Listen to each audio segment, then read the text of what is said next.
La reine Néfertiti. Une chambre cachée. Des scans muraux inhabituels. Des espaces scellés derrière la pierre antique. Pendant des années, les archéologues cherchant le tombeau perdu de la reine Néfertiti pensaient être dans une impasse. Mais de nouvelles découvertes dans la vallée des rois en Égypte relancent à nouveau le mystère. Et certains chercheurs pensent désormais que l'une des plus grandes sépultures royales de l'histoire pourrait encore être cachée derrière des murs déjà étudiés depuis des décennies. Au cœur du mystère se trouve le tombeau de Toutankhamon, l'une des découvertes archéologiques les plus célèbres jamais réalisées. En 1922, l'archéologue britannique Howard Carter a découvert le tombeau presque intact du jeune pharaon, rempli d'or, de bijoux, de statues et de plus de 5000 objets. Mais il y a toujours eu quelque chose d'étrange à propos du tombeau lui-même. Comparé aux autres tombes royales de la vallée des rois, la chambre funéraire de Toutankhamon est exceptionnellement petite et étrangement conçue. Certains égyptologues ont remarqué que des parties de la structure ressemblent à des agencements plus souvent associés aux femmes royales qu'aux pharaons. Ce détail a mené à une théorie controversée. Et si le tombeau de Toutankhamon n'avait jamais été construit pour lui à l'origine? Et si une autre chambre funéraire existait encore au-delà de ces murs? La théorie a attiré l'attention mondiale, après que des scans radars haute résolution ont détecté des anomalies derrière les murs nord et ouest du tombeau. Certains scans semblaient révéler des vides cachés ou des espaces vides qui ne correspondaient pas à la structure rocheuse environnante. Pendant un instant, les archéologues ont cru qu'ils pourraient être face à des chambres scellées, intactes depuis plus de 3000 ans. Et immédiatement, un nom a dominé la discussion, Néfertiti. La reine Néfertiti demeure l'une des figures les plus mystérieuses de l'Égypte antique. Épouse du pharaon Akhénaton, elle est devenue l'une des figures royales les plus célèbres grâce à son buste découvert en 1912. Mais malgré son importance, son lieu de sépulture n'a jamais été identifié de manière définitive. Cette absence est extrêmement inhabituelle. De nombreux chercheurs s'attendaient à ce qu'une reine de son rang possède un tombeau élaboré quelque part dans la vallée des rois ou dans des cimetières royaux voisins. Pourtant, après des décennies de recherche, aucun tombeau confirmé appartenant à Néfertiti n'a jamais été trouvé. C'est pourquoi les découvertes radars ont suscité un tel enthousiasme. Certains archéologues suggèrent qu'après la mort inattendue de Toutankhamon à un jeune âge, sa dépouille a pu être placée dans une partie d'un tombeau royal déjà existant, peut-être un tombeau initialement prévu pour Néfertiti elle-même. Certaines peintures murales à l'intérieur de la chambre ont alimenté encore plus les spéculations. Certains experts pensent que des traces sous le plâtre suggèrent des portes cachées ou des modifications structurelles scellées il y a longtemps. Puis l'histoire est devenue encore plus étrange. D'autres scans ont donné des résultats mitigés. Certaines études suggéraient des espaces cachés, tandis que d'autres n'ont rien confirmé du tout. Différents radars ont donné des interprétations contradictoires, divisant les archéologues en deux camps. Mais malgré ces désaccords, l'intérêt pour cette théorie n'a jamais disparu. Et il y a une autre raison pour laquelle le mystère reste entier. Seule une petite partie de la vallée des rois a été explorée avec des technologies modernes. Des radars à pénétration de sol continuent d'identifier des anomalies structurelles intrigantes. Des tunnels ainsi que des vides encore inexpliqués. En d'autres termes, il pourrait bel et bien y avoir des chambres secrètes cachées là où les archéologues pensaient déjà tout savoir. De nombreux experts estiment aujourd'hui que des sections entières de complexes funéraires restent scellées derrière des murs soigneusement dissimulés. Si par bonheur une chambre funéraire liée à Néfertiti était découverte intacte, ce serait l'une des découvertes archéologiques les plus monumentales de toute l'histoire. Un tombeau royal resté inviolé depuis plus de 3 millénaires pourrait renfermer des trésors inestimables. Des objets précieux ainsi que des archives historiques capables de bouleverser radicalement nos connaissances actuelles sur l'une des plus grandes dynasties égyptiennes. Mais les archéologues restent prudents. Forer ou ouvrir des sections cachées dans le tombeau de Toutankhamon comporte d'énormes risques. Les peintures murales sont extrêmement fragiles et la moindre petite erreur pourrait endommager des artefacts totalement irremplaçables. Pour l'instant, les scientifiques utilisent avec soin des scans non invasifs ainsi que l'imagerie thermique pour tenter de chercher des réponses. Et malgré de très nombreuses années de recherches intensives, le mystère refuse toujours de disparaître complètement. Car quelque part, profondément sous la vallée des rois, les archéologues cherchent peut-être encore activement le tombeau le plus célèbre de toute l'histoire. Lorsqu'on entend le mot « momie », ça donne parfois froid dans le dos.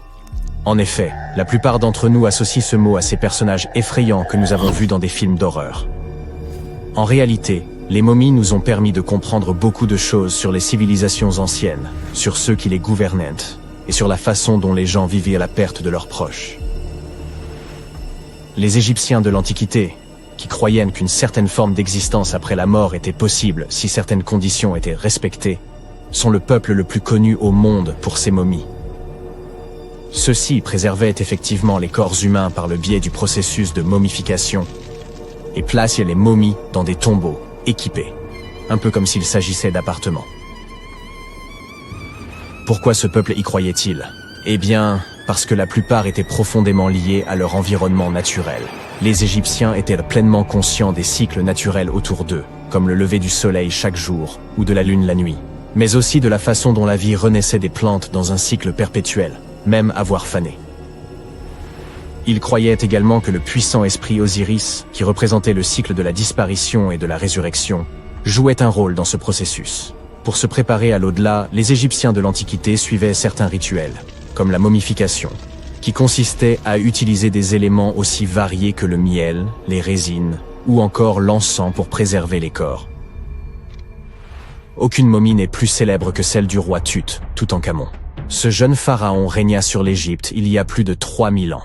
Un problème majeur lors de la découverte des tombes royales est que la plupart ont déjà été pillées au moment où on les retrouve. Le peuple savait que les souverains laissaient de nombreux objets de valeur à leur côté après leur mort, ce qui rendait ces lieux de sépulture vulnérables face aux voleurs. Étonnamment, lorsque la tombe du roi Tut fut ouverte en 1922, les gens se réjouirent, car elle n'avait pas été volée à l'instar de beaucoup d'autres tombes royales. C'est dire à quel point elle était bien cachée. À l'intérieur, sa momie était enfermée dans 3 cercueils au total, dont un en or. Les objets trouvés dans sa tombe furent très révélateurs de ce qu'était l'Égypte antique. L'étude de sa momie nous a également permis d'en savoir plus sur la culture et les pratiques en vigueur à l'époque où il est décédé. Enfin, les recherches liées à son ADN nous ont conduit à obtenir des informations sur sa famille. En outre, les scientifiques purent découvrir qu'il avait, par exemple, souffert de la maladie appelée le paludisme, et d'un problème au pied susceptible de l'avoir gêné lorsqu'il marchait. Ramsès II est un autre pharaon égyptien qui a régné pendant 68 ans, ce qui n'était pas rien à l'époque. Il est connu pour ses campagnes militaires d'expansion et ses réalisations architecturales. De nombreuses preuves datant de son règne existent encore aujourd'hui, notamment une grande statue à son effigie. Ramsès II mesurait environ 1,80 m et a vécu jusqu'à l'âge de 90 ans. Après avoir examiné sa momie, les scientifiques conclurent qu'il souffrait peut-être d'une maladie affectant sa colonne vertébrale. Vous vous souvenez des voleurs que j'ai évoqués plus haut? C'est probablement à cause de ces derniers que Ramsès II termina dans le cercueil ordinaire d'une collection secrète de momies royales à Deir el-Bahari, qui a été redécouverte en 1881. Heureusement, les archéologues purent l'identifier, car ses voyages avaient été consignés sur ce qui l'enveloppait. Le processus de momification était très fastidieux. En effet, dans l'Égypte antique, la momification pouvait durer jusqu'à 70 jours. Une personne dédiée prononçait un discours très spécifique, tout en manipulant délicatement le corps et en le séchant à l'aide d'une sorte de sel appelé natron. On utilisait également du lin et de la résine pour que le corps paraisse plus vivant et pour l'envelopper dans un tissu. La tombe était tout aussi importante que la momification pour les Égyptiens de l'Antiquité. Les parois de la tombe du roi Tut, par exemple, étaient ornées d'œuvres d'art complexes représentant son voyage dans l'au-delà, depuis sa procession funéraire jusqu'à son passage aux enfers. Les Égyptiens antiques pensaient que tout le monde faisait ce voyage après sa mort et remplissaient donc les tombes d'objets et de peintures pour aider les défunts au cours de leur voyage spirituel. En outre, les murs de la tombe étaient décorés de formules tirées d'un livre spécial qui contenait une série de poèmes dont les Égyptiens pensaient qu'ils aideraient les gens à atteindre l'au-delà. Fait soulignant l'importance de ce voyage, les gens plaçaient même de la nourriture dans ces tombes antiques. Dans la tombe du roi Tut, Les archéologues découvrirent 36 jarres de boissons antiques et 8 paniers de fruits, déposés là pour l'aider dans son voyage vers l'au-delà. Les Égyptiens pensaient que le voyage vers l'au-delà prenait beaucoup de temps et laissaient donc des provisions conséquentes pour soutenir leurs proches. Les pharaons possédaient généralement de nombreux vêtements luxueux et de beaux bijoux dans leurs tombes afin de s'assurer que leur tenue serait à la hauteur de leur statut lors de leur voyage. On a retrouvé des vêtements en lin tels que des tuniques, des écharpes, des gants et des coiffes. De nombreux bijoux en or ornés de pierres précieuses, des bracelets aux boucles d'oreilles, en passant par des colliers et des bagues, mais aussi des représentations d'insectes censés les protéger. Certaines tombes contenaient même des éventails en ivoire et en plumes d'autruche pour les garder au frais dans l'au-delà. Aussi fou que ça puisse paraître, certains souverains de l'Antiquité furent placés dans leurs appartements éternels avec des bateaux. Par exemple, le pharaon Khufu fit construire la grande pyramide de Gizeh pour en faire son tombeau, et un grand bateau fut retrouvé à l'intérieur. Le roi Tut, quant à lui, fut enterré avec plusieurs pages de bateaux, mais pas de bateau à proprement parler. À la place, il avait 3 chars et de nombreux bâtons de marche en matériaux précieux, ce qui indique peut-être qu'il souhaitait se rendre dans l'au-delà par la terre et non par l'eau. Parmi les objets les plus intéressants trouvés près des momies antiques, on trouve des flacons d'huile et de parfums. Si les souverains étaient censés toujours être à la dernière mode, pourquoi ne pas sentir bon par la même occasion, n'est-ce pas? Certains d'entre eux possédaient également des jeux de société, la plupart fabriqués dans des matériaux précieux, comme l'or ou l'ivoire. L'un de ces jeux, le Senet, était très populaire en Égypte antique et ressemblait beaucoup aux échecs modernes. Les Égyptiens de l'Antiquité ont peut-être les momies les plus célèbres, mais ce ne sont pas ceux qui inventèrent la momification. En réalité, tout commença en Amérique du Sud, avec un peuple ancien appelé Chinchorro. D'après ce que nous savons aujourd'hui, ce peuple fut le premier à momifier ses proches défunts et suivirent cette tradition pendant environ 2000 ans avant que les Égyptiens ne commencent leur propre rituel. Certes, l'étude de ces momies permet d'en apprendre beaucoup sur les souverains de l'Antiquité, mais jusqu'à récemment, nous n'avions encore aucune idée de ce à quoi les défunts ressemblaient vraiment de leur vivant. Cependant, il n'y a pas si longtemps que cela, des peintures de momies très particulières furent découvertes par des archéologues qui étudiaient des objets égyptiens antiques. Ces portraits de momies sont des peintures très détaillées d'individus réalisés de leur vivant. Ils étaient souvent peints sur du bois, contrairement aux portraits sur toile classiques que nous connaissons tous. Ces portraits sont appréciés pour leur réalisme et leur beauté, et ont même été utilisés par des chercheurs pour diagnostiquer des maladies en les comparant aux momies correspondantes. Certains de ces portraits comportent également des représentations de bijoux, qui ont été retrouvés plus tard sur les momies. La découverte récente de ces portraits de momies en Égypte centrale revêt une grande importance, car c'est la première fois depuis plus d'1 siècle que de telles peintures sont retrouvées.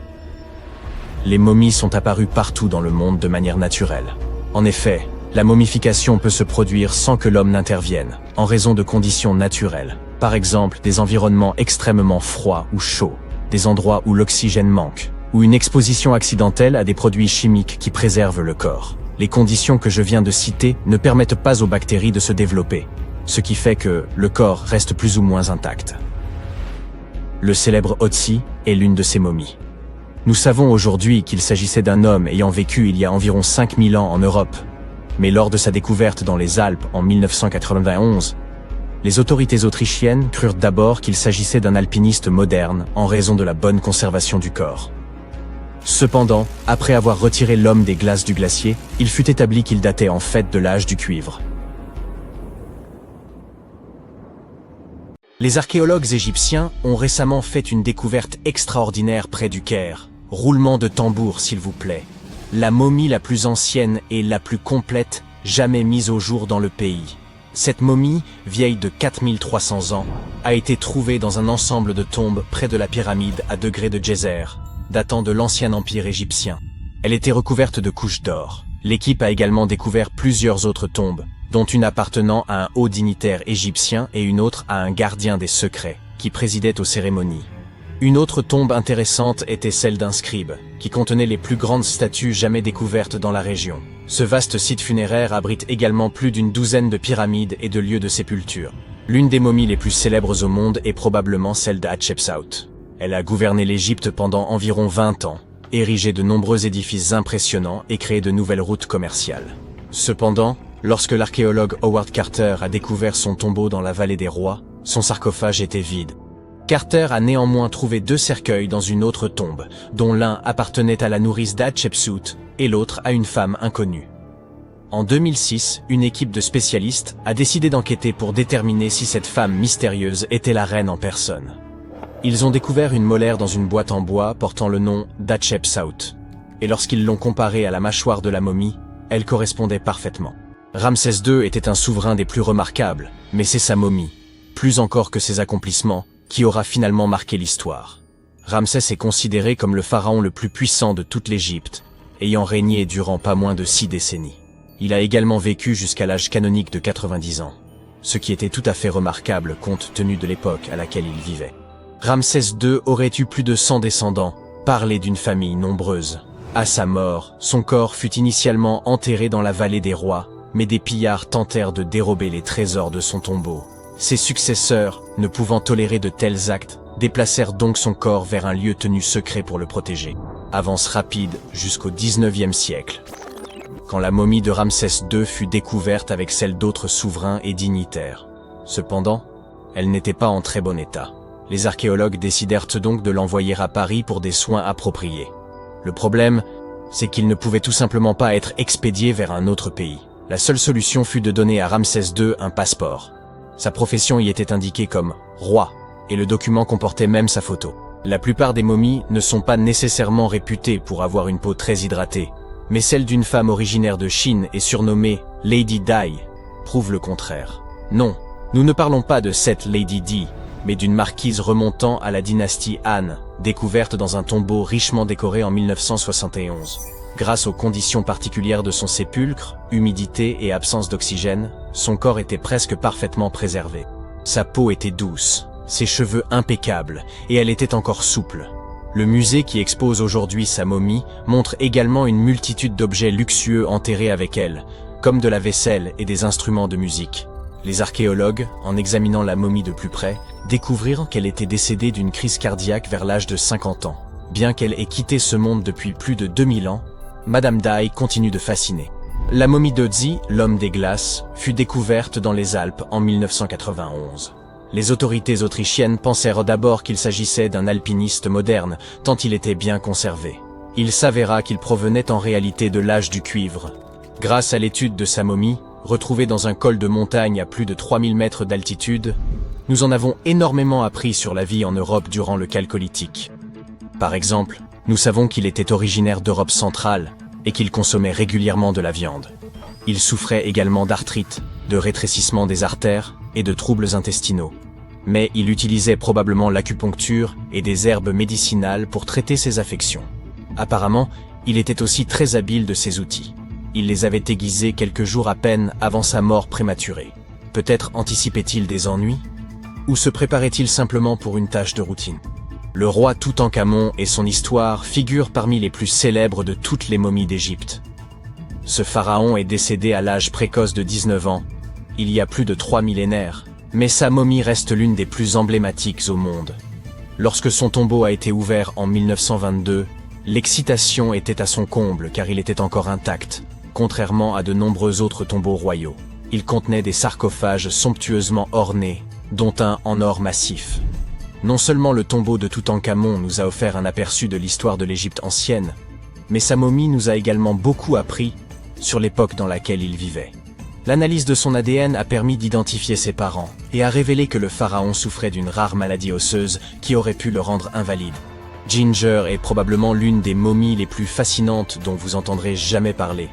Il ressemble à un voyageur temporel venu d'il y a 5000 ans, arborant encore ses cheveux dorés et ses ongles parfaitement préservés. Ginger a été découvert en Égypte et est considéré comme le corps momifié le plus ancien jamais découvert. Avant que les Égyptiens ne maîtrisent l'art de la momification, ils plaçaient les corps dans des tombes peu profondes dans le sable chaud et sec. Comme ce dernier absorbait toute l'eau, les bactéries ne pouvaient ne pas se reproduire, et le corps était ainsi préservé naturellement. Aujourd'hui, les scientifiques ne sont pas certains que la préservation de Ginger était intentionnelle, mais étant donné que sa sépulture était constellée de poteries, Il est probable que ceux qui l'y ont enterré aient connu des techniques de préservation avancées. Si vous souhaitez rencontrer Ginger en personne, il est actuellement exposé au British Museum. Un collectionneur d'art néerlandais a acquis une statue de Bouddha en Chine et a fait une découverte surprenante. Elle contenait une momie cachée à l'intérieur. Hélas, le corps était trop fragile pour être déplacé. Il a donc fallu le laisser sur place. La partie la plus impressionnante est que cette momie a plus de 1000 ans et qu'elle avait été exposée pendant 200 ans avant d'être enfermée dans cette statue. Lorsqu'ils en ont effectué la tomographie, les scientifiques ont découvert que la momie était remplie de morceaux de papier couverts d'écriture. Les experts pensent qu'il aurait pratiqué l'automomification, un processus radical impliquant un régime alimentaire particulier et un thé qui rend le corps moins susceptible aux bactéries. Seules quelques personnes pouvaient accomplir ce rituel, et celles qui y parvenaient étaient profondément respectées. Peu de reines égyptiennes ont autant intrigué les scientifiques et les historiens que la sublime Néfertiti. Si l'on en croit ses effigies, elle était renommée pour son cou élancé, ses grands yeux et ses pommettes saillantes. Son nom se traduit d'ailleurs par « La belle est venue ». Si ça ce n'est pas de la prédestination. Bien qu'elle ne fût pas pharaon elle-même, Néfertiti a tout de même réussi à laisser une empreinte durable. Les archives suggèrent qu'en tant qu'épouse royale, elle était extrêmement influente. En raison de son pouvoir, elle était certes admirée, mais s'était également fait de nombreux ennemis tout au long de sa vie. Elle était également liée à Toutankhamon, mais pas par le sang. Il s'agissait de sa belle-mère. Jusqu'à présent, sa momie n'a toujours pas été identifiée, mais cela pourrait bientôt changer. Un égyptologue, qui a fouillé des tombes dans la vallée des rois, a découvert 2 momies qu'il pense être celles de Néfertiti et de sa fille. Selon les spécialistes, nous pourrions bientôt obtenir une réponse définitive quant à l'identité de ces 2 dépouilles. Si l'une d'elles s'avère être Néfertiti, nous pourrions être en présence d'une découverte majeure. L'analyse ADN et la tomographie de la momie pourraient nous offrir l'image la plus complète et précise de la reine que nous ayons jamais vue. Il est incroyable de penser que nous n'avons fait qu'effleurer la surface de ce qui se cache en dessous de l'Égypte moderne. Néfertiti a régné sur l'Égypte pendant une période de grande puissance et de prospérité. Mais est malheureusement décédée au cours d'une période de troubles qui ont conduit à la perte de son site funéraire.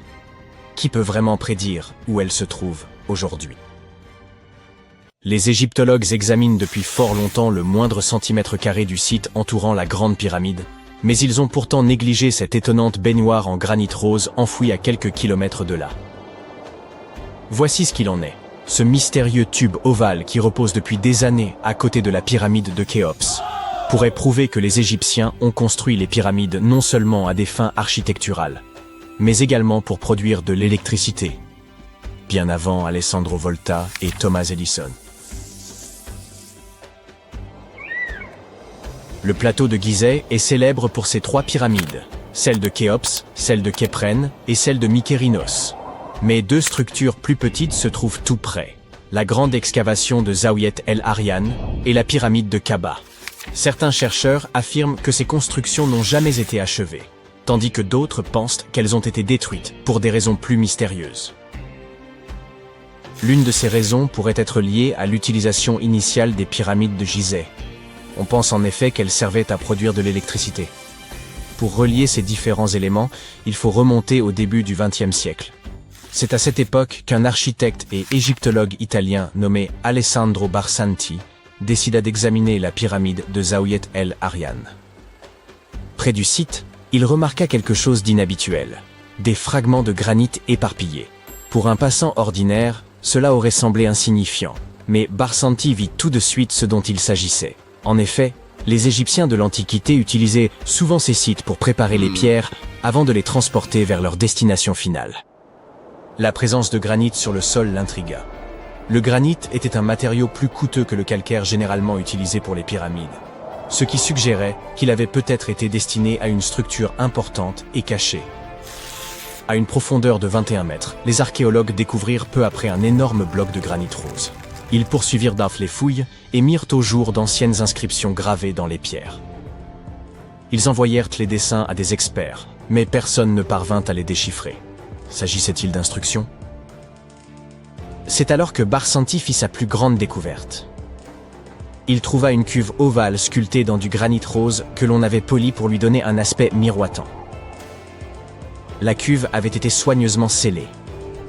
Lorsqu'ils l'ont ouverte, ils ont trouvé un mince résidu noir sur ses parois. Une substance huileuse. Cette découverte souleva de nombreuses questions dans l'esprit de Barsanti. Il ne comprenait pas pourquoi les Égyptiens de l'Antiquité avaient pris tant de précautions pour sceller et protéger cette étrange cuve. En 1911, Barsanti dut abandonner ses efforts visant à élucider le mystère de cette fosse. Cependant, ces découvertes intriguèrent les chercheurs du monde entier, qui émirent leurs propres hypothèses. L'une de ces théories modernes suggère que les pyramides auraient pu faire partie d'un ensemble plus vaste. Selon elle, la pyramide de Khéops aurait en réalité servi de pompe à eau destinée à irriguer cette région désertique. Apparemment, les chambres internes de la pyramide fonctionnaient comme un système hydraulique. Dans les années 1990, un ingénieur prit cette théorie au sérieux et étudia la chambre souterraine de la pyramide. À sa grande surprise, il trouva des traces de dégâts causés par l'eau. Il semblerait que la pyramide générait de puissantes ondes de compression, également appelées impulsions, capables de produire de l'électricité. Cela a soulevé une question importante. Les anciens Égyptiens auraient-ils utilisé les pyramides comme générateurs pour produire de l'électricité? Sur le papier, cela s'est avéré possible. Cependant, parvenir à un consensus sur la fonction initiale des pyramides est probablement l'une des choses les plus difficiles au monde. Nous ne sommes donc toujours pas sûrs à 100% de cette théorie. En dehors de cela, l'Égypte reste un terrain idéal pour l'étude du passé de l'humanité. Les scientifiques viennent de découvrir ce qui ressemble à un centre de commande cosmique, similaire à la fameuse salle que l'on voit dans les films mettant en scène Doctor Strange. Ils ont découvert un observatoire astronomique en forme de L, mesurant environ 830 mètres carrés et datant du 6e siècle avant notre ère. Il s'agit sans aucun doute du premier et du plus grand observatoire de ce type. Cette structure en briques crues abritait des instruments utilisés pour calculer les dates liées aux rites de l'Égypte antique, couronnements royaux et calendrier agricole. Cet observatoire est situé sur un site archéologique connu sous le nom de Temple de Bouto, à seulement 80 km à l'est d'Alexandrie. C'est assez impressionnant. Cette structure a été conçue de manière à ce que l'on puisse y pénétrer par une entrée orientée à l'est. Ainsi, on pouvait admirer le lever du soleil. Une fois à l'intérieur, on découvrait un cadran solaire géant, utilisé pour mesurer le temps en suivant le mouvement des ombres à l'intérieur de la salle. Ce cadran solaire mesurait près de 5 mètres de long. Ce fut une découverte passionnante. Une autre découverte intéressante faite par des scientifiques et des égyptologues fut celle de la toute première momie enceinte. Même si nous en savons désormais beaucoup sur les processus de momification, nous continuons à faire des découvertes qui nous ouvrent de nouvelles portes sur la vie des anciens Égyptiens. Il a fallu beaucoup de temps pour découvrir que cette momie était enceinte au moment de son embaumement, car elle avait été placée dans un cercueil masculin. Plus précisément, celui d'un prêtre. Les historiens affirment qu'au XIXe siècle, de nombreux marchands mélangèrent les cercueils afin de les vendre. Oui, cela signifie qu'ils les ouvraient et échangèrent les momies pour satisfaire leurs clients. Ce fut une énorme surprise, car ils espéraient en apprendre davantage sur les problèmes de santé dans l'Antiquité lorsqu'ils ont ouvert ce cercueil. Mais ils se sont retrouvés avec un autre problème sur les bras, les pratiques prénatales dans l'Égypte antique. Cette femme momifiée, qui a vécu il y a environ 2000 ans, était âgée de 20 à 30 ans lorsqu'elle est décédée. Elle a été découverte à Thèbes, et ses restes étaient incroyablement bien conservés. Vous voyez, les recettes de momification variaient à travers l'Égypte. Dans le cas de cette femme, les chercheurs ont pu déterminer qu'elle appartenait à la haute société, car elle a été enterrée avec des amulettes spéciales. Cependant, comme les méthodes de momification différaient considérablement selon les villes et les époques, il nous faut encore approfondir nos recherches afin de comprendre pourquoi elle fut embaumée avec son bébé. En parlant de momies, des scientifiques ont fouillé un lieu de repos à Saqqara, également en Égypte, et ont mis au jour 2 ateliers d'embaumement. L'un était destiné aux humains et l'autre aux animaux sacrés. Apparemment, ces ateliers remontent à environ 2400 ans. Ils étaient équipés de lits en pierre, de pots en argile et de récipients rituels, tout ce dont on avait besoin pour momifier. Mais ce n'est pas tout. Les archéologues ont également découvert du fromage conservé dans des jarres derrière des tombes vieilles de plus de 3000 ans. Oui, du fromage. Cela montre que les anciens Égyptiens étaient également très doués pour la conservation des aliments. Ils savaient comment conserver les denrées à long terme, et pas seulement les momies. Cela nous montre qu'ils appliquaient leurs techniques de conservation aux aliments comme au corps, et nous donne un aperçu de leur impressionnant savoir-faire. Les scientifiques ont également découvert l'une des plus anciennes momies intactes d'Égypte. À leur grande surprise, elle était entièrement recouverte d'or. Les momies égyptiennes recouvertes d'or sont très rares, mais ils ne s'attendaient pas à ce que celle-ci soit la plus ancienne jamais découverte. La momie était assez bien conservée, et ils ont pu identifier les restes d'un homme riche appelé Ekachepes. De nombreux symboles témoignent de son importance, notamment le bandeau qu'il portait sur la tête et le bracelet sur sa poitrine.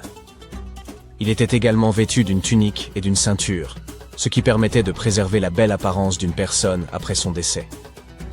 Pour le découvrir, les chercheurs ont dû ouvrir le lieu de sa dernière demeure à l'aide de mortiers. En gros, c'était comme s'ils ouvraient une machine à remonter le temps, tout comme les Égyptiens de l'Ancien Empire l'avaient fait il y a 4300 ans. Quand on y pense, c'est comme si l'on pénétrait dans une capsule temporelle. Mais, assez parlé de momies, les scientifiques ont également découvert quelque chose de très intéressant au-dessus des pyramides. Ils ont dû utiliser un instrument très sophistiqué pour cela. Le radar ionosphérique à longue portée et basse latitude, qui permet de voir des ondes invisibles loin dans le ciel. Ce radar leur a permis de découvrir d'énormes bulles flottant dans l'air au-dessus des pyramides. On appelle cela des bulles de plasma, et elles causent des ravages sur les technologies modernes. Elles peuvent en effet perturber les signaux GPS et téléphoniques dans un rayon de plusieurs centaines de kilomètres. Ces bulles sont immenses, parfois aussi grandes que des villes. Elles ont pour origine l'épuisement soudain des particules chargées dans l'ionosphère. Ainsi, au lieu de se répartir uniformément, elles restent agglomérées sous forme d'ondes. Il s'agit d'une découverte importante, car elle peut aider les scientifiques à comprendre comment empêcher ces ondes de perturber nos technologies. Nul homme ne retrouvera jamais mon tombeau. C'est, selon la légende, ce qu'aurait un jour déclaré Cléopâtre. Il ne s'agissait pas réellement d'une question de sexe. Elle ne souhaitait simplement pas qu'une âme vivante vienne troubler son repos. Et je pense qu'elle signifiait par là qu'aucun être humain ne parviendrait jamais à localiser sa tombe. Pourtant, contre toute attente, c'est bien une femme qui s'est approchée plus que quiconque de cet objectif tant convoité. Faites la connaissance de Kathleen Martinez-Berry, une avocate pénaliste dominicaine devenue archéologue. Sa fascination pour Cléopâtre fut telle qu'elle décida de tout quitter pour partir en Égypte, sans le moindre appui officiel ni même l'aval des autorités. Son seul moteur, une détermination inébranlable à retrouver la dernière demeure de la reine. On pourrait dire que Kathleen a toujours eu une longueur d'avance. Élève précoce, elle sauta plusieurs classes, maîtrisa le piano, les échecs, la natation et les arts martiaux, et grandit dans un environnement où les plus brillants esprits venaient débattre sous son toit. Diplômée en droit à 19 ans, elle nourrissait depuis longtemps une passion pour l'archéologie, bien qu'elle n'ait jamais mis les pieds en Égypte, ni participé à une seule fouille.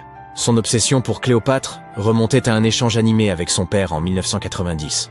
Ce jour-là, elle pénétra dans la bibliothèque familiale en quête d'un exemplaire d'Antoine et Cléopâtre de Shakespeare. Son père, Fausto Martinez, professeur et expert en droit, qualifia alors la reine d'Égypte de simple séductrice. Kathleen ne pouvait s'y résoudre. Elle riposta avec ferveur, soutenant que l'histoire avait profondément dénaturé l'image de Cléopâtre. Selon elle, les Romains s'étaient appliqués à détruire sa réputation, et pendant des siècles, on s'était contenté d'adhérer à leurs récits. La discussion s'éternisa des heures durant, jusqu'à ce que son père concède qu'il avait peut-être jugé la souveraine trop hâtivement. Cette conversation marqua un tournant décisif. Dès lors, Kathleen se plongea dans l'étude des textes antiques, accordant une attention particulière aux récits de Plutarque sur Cléopâtre et Marc-Antoine. Plus elle approfondissait ses recherches, plus elle se persuadait que la reine d'Égypte n'était pas qu'une souveraine éprise d'un tyran au destin tragique, mais une stratège de génie, engagée dans une lutte politique visant pour préserver l'indépendance de son royaume. Et plus elle lisait, plus une question s'imposait à elle. Et si l'on avait toujours cherché le tombeau de Cléopâtre au mauvais endroit, cette idée ne la quitta plus. Alors qu'elle veillait sur son deuxième enfant, elle obtint une maîtrise en archéologie, une capacité à jongler avec les responsabilités qui témoignent de sa détermination. Cette quête raviva l'obsession qui allait désormais guider sa vie, percer le mystère du tombeau de Cléopâtre. Si la majorité des spécialistes estiment que la reine repose sous l'Alexandrie moderne, en compagnie de 13 autres souverains ptolémaïques, Martinez défend une hypothèse radicalement différente. Elle est convaincue que Cléopâtre a été inhumée à Taposiris Magna, un temple ancien dédié à Osiris, dieu de l'au-delà. Mais pour confirmer cette intuition, il lui fallait encore mettre la main sur un cartouche remontant à sa fondation. Ces plaques, de la taille d'un smartphone, étaient enfouies sous les structures sacrées et comportaient souvent des inscriptions relatant la date et la raison de la construction du temple. Si elle parvenait à découvrir une plaque attestant que l'édifice était voué à Isis, divinité tutélaire de Cléopâtre, elle disposerait enfin d'une preuve tangible qu'elle fouillait au bon endroit. Rien ne pouvait la détourner de son objectif. Martinez et son équipe fouillèrent l'ensemble du site, creusant plus profondément que quiconque avant eux. Ils découvrirent des pièces de monnaie frappées à l'effigie et au nom de Cléopâtre, qui établissaient un lien direct entre la souveraine et ce lieu. Puis, ils mirent au jour un élément encore plus fascinant. Un tunnel souterrain qui acheminait autrefois l'eau depuis le temple jusqu'à la Méditerranée. Si une partie de l'édifice s'était effondrée dans les flots, la tombe de Cléopâtre pouvait-il s'y trouver lui aussi? Pour poursuivre ses recherches sous-marines, Martinez devait convaincre les autorités égyptiennes de lui accorder leur soutien. Contre toute attente, elle parvint à exhumer le cartouche de fondation tant convoité. Il révélait qu'un pharaon avait dédié une vaste région de Nubie à la déesse Isis. C'était la confirmation tant attendue. L'inscription prouvait que le temple était bien consacré à Isis, confirmant que la théorie de Martinez n'était pas sans fondement. Si un temple se dressait encore sur la terre ferme, elle en déduisait qu'un second, peut-être même le tombeau de Cléopâtre, s'était effondré dans la mer. Pour étayer cette hypothèse, elle avait besoin d'experts en archéologie sous-marine. Elle contacta donc Robert Ballard, célèbre pour avoir découvert l'épave du Titanic. Avec l'aval de l'Égypte, son équipe se mit à sonder les eaux au large d'Alexandrie. Ce qu'ils mirent au jour dépassait leurs espérances. Sous l'eau, ils découvrirent d'imposantes structures de pierre, dont certaines atteignaient 2 à 3 mètres de haut, à l'endroit même où la côte se trouvait des millénaires auparavant. Parmi elles, figuraient aussi des blocs de basalte, le même matériau que celui des statues du premier temple. Une conclusion s'imposait. Ces pierres n'étaient pas de simples débris. Il s'agissait des vestiges d'une cité engloutie, ensevelie sous les flots depuis des siècles. Désormais, il ne reste plus qu'à attendre pour savoir si Martinez et son équipe parviendront à percer l'un des plus grands mystères de l'Antiquité, laissé par l'exceptionnelle Cléopâtre. Revenons un peu en arrière. À la mort de son père, Ptolémée le XIIe, le trône égyptien revint officiellement à la fois à Ptolémée XIIIe et à Cléopâtre, du moins en apparence. Alors âgée de 18 ans, Cléopâtre aurait épousé son frère de 10 ans, une pratique courante parmi les dynasties de l'époque. Bien qu'aucune preuve formelle ne permette de l'affirmer avec certitude. Mais l'union ne dura pas.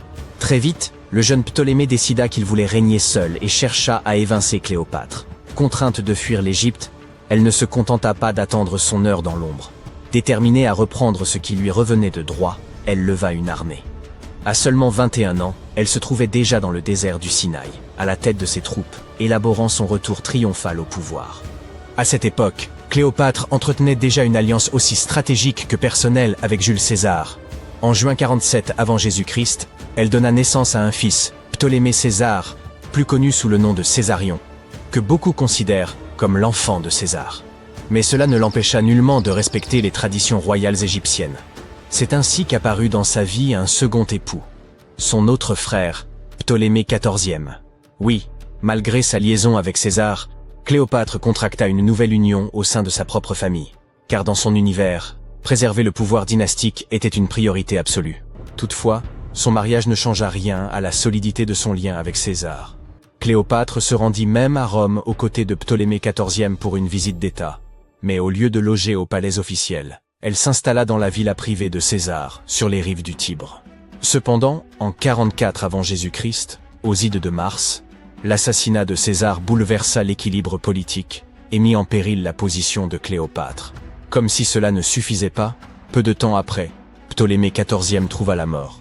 Certains soupçonnent même que Cléopâtre ait orchestré sa disparition, la laissant seule maîtresse de l'Égypte. Pendant ce temps, à Rome, Marc-Antoine consolidait son ascension, se rêvant l'héritier politique de César. Curieux d'évaluer la souveraine d'Égypte, il la convoqua. Cléopâtre ne manqua pas l'occasion de marquer les esprits. Elle fit son entrée sur une somptueuse barge, paraît-elle une déesse. Dès qu'il la vit, Antoine en fut immédiatement épris, à tel point qu'il abandonna son épouse restée à Rome pour suivre Cléopâtre à Alexandrie, où leur relation prit la forme d'une idylle à part entière. Ensemble, ils eurent 3 enfants, et s'engagèrent dans un conflit majeur contre Octave, fils adoptif de César, dans une lutte acharnée pour le contrôle de l'Empire romain. La dernière apparition de Cléopâtre eut lieu dans son mausolée, paré de tout le faste royal. Un diadème ornant son front, étendu sur ce que Plutarque décrivit comme un lit d'or. Après leur défaite à Actium, les troupes d'Octave marchèrent sur Alexandrie. Consciente que la fin approchait, la reine se retrancha dans son mausolée, entourée d'or, d'argent, de perles et d'œuvres d'art. Plutôt que de voir ses trésors tomber aux mains des Romains, elle menaça de les réduire en cendres. Antoine, refusant de son côté de tomber vivant entre les mains des Romains, se frappa de son propre glaive. Toutefois, avant d'expirer, il fut transporté auprès de Cléopâtre. Elle le serra contre elle tandis qu'il rendait son dernier souffle. Un peu plus d'1 semaine plus tard, Cléopâtre prit sa décision.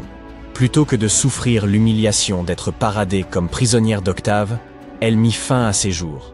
Selon la légende, elle succomba à la morsure d'un aspic, bien que les sources historiques restent floues sur ce point. Elle n'avait alors que 39 ans, une existence qui, somme toute, fut assez bien remplie.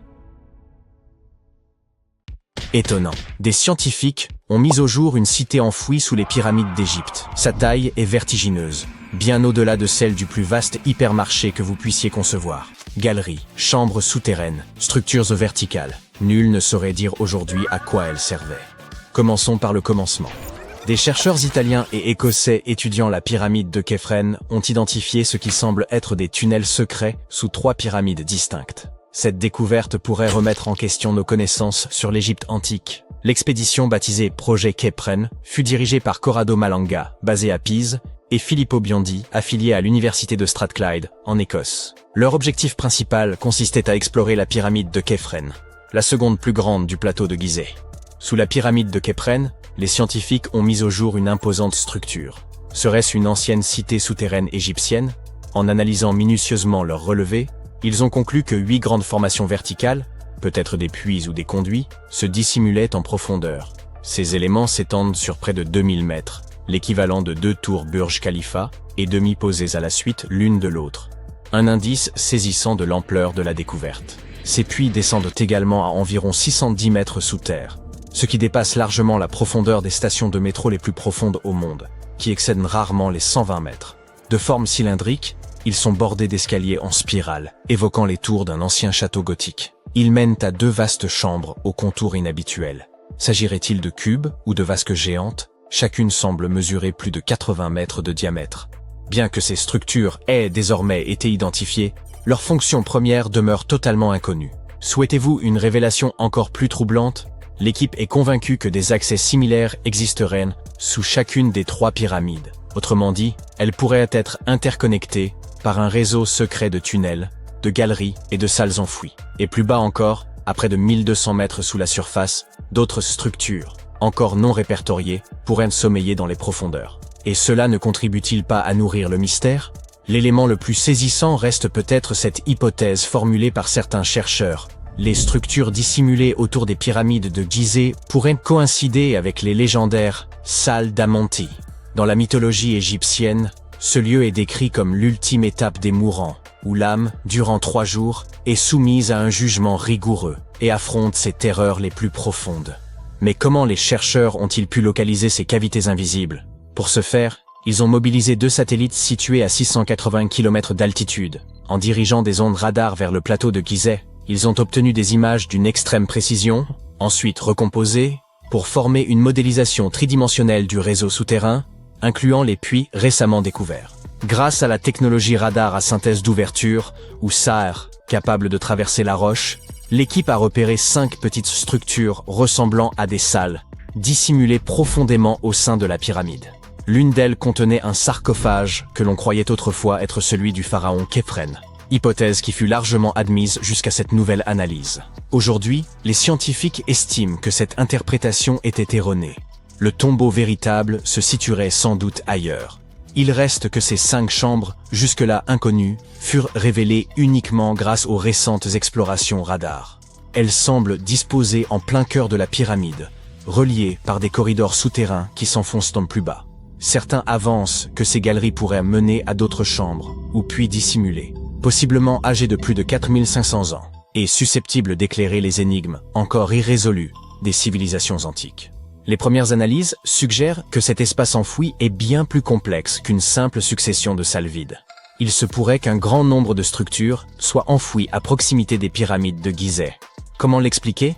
Certains indices suggèrent que l'ensemble comprend des zones excavées, parcourues d'escaliers en spirale qui s'enfoncent davantage. En affinant les images captées, il serait possible de révéler l'existence d'un vaste réseau souterrain, peut-être même les vestiges d'une ville entière, ensevelie sous le plateau. Malgré l'enthousiasme suscité par ces révélations, nombreux sont ceux qui demeurent sceptiques quant à l'existence réelle de cette cité souterraine. Le manque de validation scientifique par des pairs alimente leurs doutes, incitant plusieurs archéologues et spécialistes en imagerie radar à remettre en cause la fiabilité de ces affirmations. Selon eux, les outils employés pour effectuer ces relevés ne posséderaient peut-être pas la précision technique nécessaire pour restituer des images aussi élaborées de ce qui gît sous la surface. Selon eux, les 5 petites chambres repérées à faible profondeur pourraient n'être que des formations naturelles, d'autant que cette région revêtait déjà une importance rituelle bien avant l'édification des pyramides. Certains vont jusqu'à rejeter totalement le recours aux technologies radar dans un tel contexte, les qualifiant de méthodes non validées sur le plan scientifique et mettant en doute leur fiabilité. Cette découverte a également ravivé les débats autour des traditions mythologiques égyptiennes et de la possible présence de manuscrits anciens enfouis sous le plateau de Gizeh. La configuration des chambres nouvellement identifiées rappelle en effet celle que décrivent les récits sur la légendaire salle des archives, un espace mythique censé préserver le savoir primordial des premiers Égyptiens.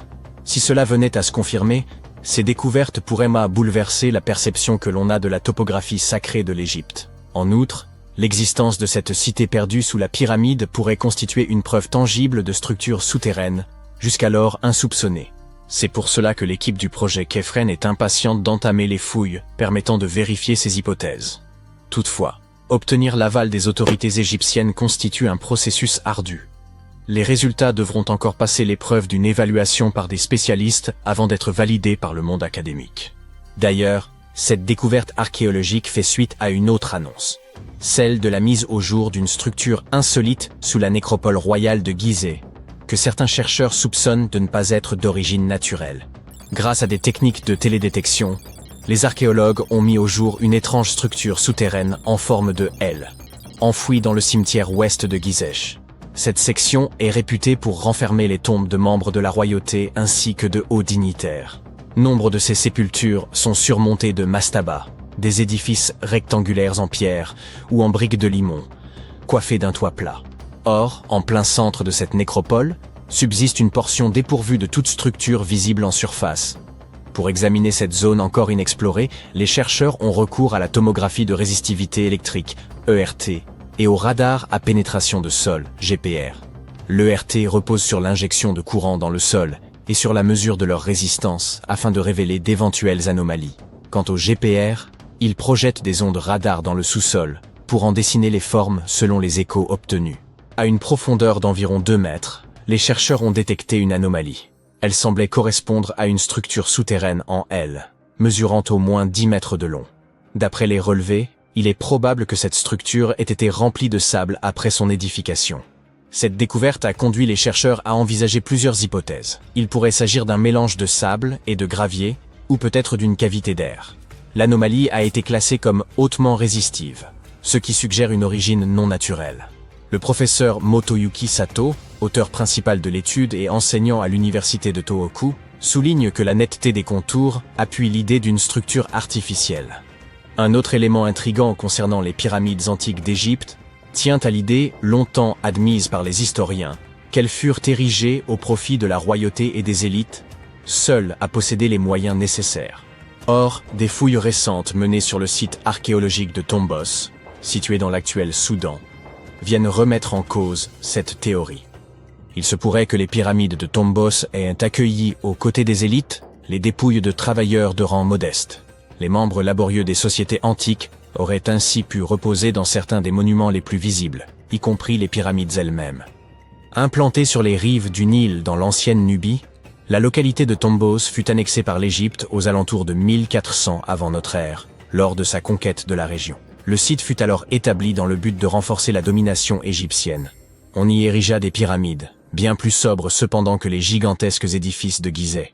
Les chercheurs ont repris l'étude de 110 squelettes humains exhumés à Tombos, initialement examinés en 2012. Ils se sont concentrés sur l'analyse des anthèses, c'est-à-dire les points d'attache des tendons et des ligaments sur les os. Ce type d'examen permet de mettre en évidence l'intensité du travail physique accompli par un individu. Les contraintes mécaniques répétées lors qu'un travail ardu y laissent des marques nettes, sous forme de relief osseux. Certains ossements présentaient peu de modifications au niveau des anthèses, ce qui laisse supposer qu'ils appartenaient à des personnes aisées. En revanche, d'autres montrèrent des transformations plus marquées, trahissant une vie de labeur et un statut social bien plus modeste. Ces résultats pourraient profondément remettre en cause les idées reçues sur les sépultures pyramidales, notamment l'hypothèse selon laquelle seuls les puissants accédaient à ces tombeaux prestigieux. Cette récente étude suggère que des individus d'humbles conditions auraient eux aussi pu se trouver sous les sables de Luxor. Les chercheurs ont mis au jour ce qui semblait n'avoir jamais dû ressurgir. Plus d'1 millier de blocs de pierre finement ornés, vestiges du temple en ruine d'une femme pharaon. Cette découverte soulève des questions troublantes. Pourquoi ce sanctuaire fut-il anéanti? Et qui était donc cette femme? Elle s'appelait Hatshepsut, et l'on reconnaît aujourd'hui en elle l'une des figures les plus remarquables de l'ancienne monarchie égyptienne, bien que l'histoire ait longtemps failli l'effacer. Elle régna au sein de la 18e dynastie, entre 1479 et 1458 avant notre ère. Elle se distingua par de vastes projets architecturaux, des campagnes militaires victorieuses et des échanges commerciaux florissants. Elle fut par ailleurs l'une des rares femmes à avoir porté le titre de pharaon. Il fallut attendre environ 15 siècles avant qu'une autre femme ne monte sur le trône, et ce ne fut autre que Cléopâtre. Le chemin qu'emprunta Hatshepsut pour accéder au pouvoir constitue, sans doute, l'épisode le plus singulier de son histoire. Comme dans la plupart des monarchies héréditaires, la succession en Égypte privilégiait clairement les héritiers mâles. Ainsi, lorsque Thoutmôsis Ier eut pour premier enfant une fille, l'ordre dynastique s'en trouva profondément contrarié. À la mort du souverain, quelques années plus tard, le trône revint à Thoutmôsis II, qui régna brièvement, avant de le transmettre à son jeune fils, Thoutmôsis III, encore en bas âge. Hatshepsut se trouvait être la belle-mère du futur pharaon. Elle endossa donc naturellement le rôle de régente auprès de son beau-fils, trop jeune pour gouverner. Mais au bout de 7 années, elle prit une initiative sans précédent. Elle s'empara du pouvoir suprême et s'autoproclama pharaon d'Égypte. Il ne s'agissait pas d'une simple ambition personnelle. Hatshepsut avait pleinement conscience que, pour asseoir son autorité, elle devait se faire reconnaître comme souverain légitime.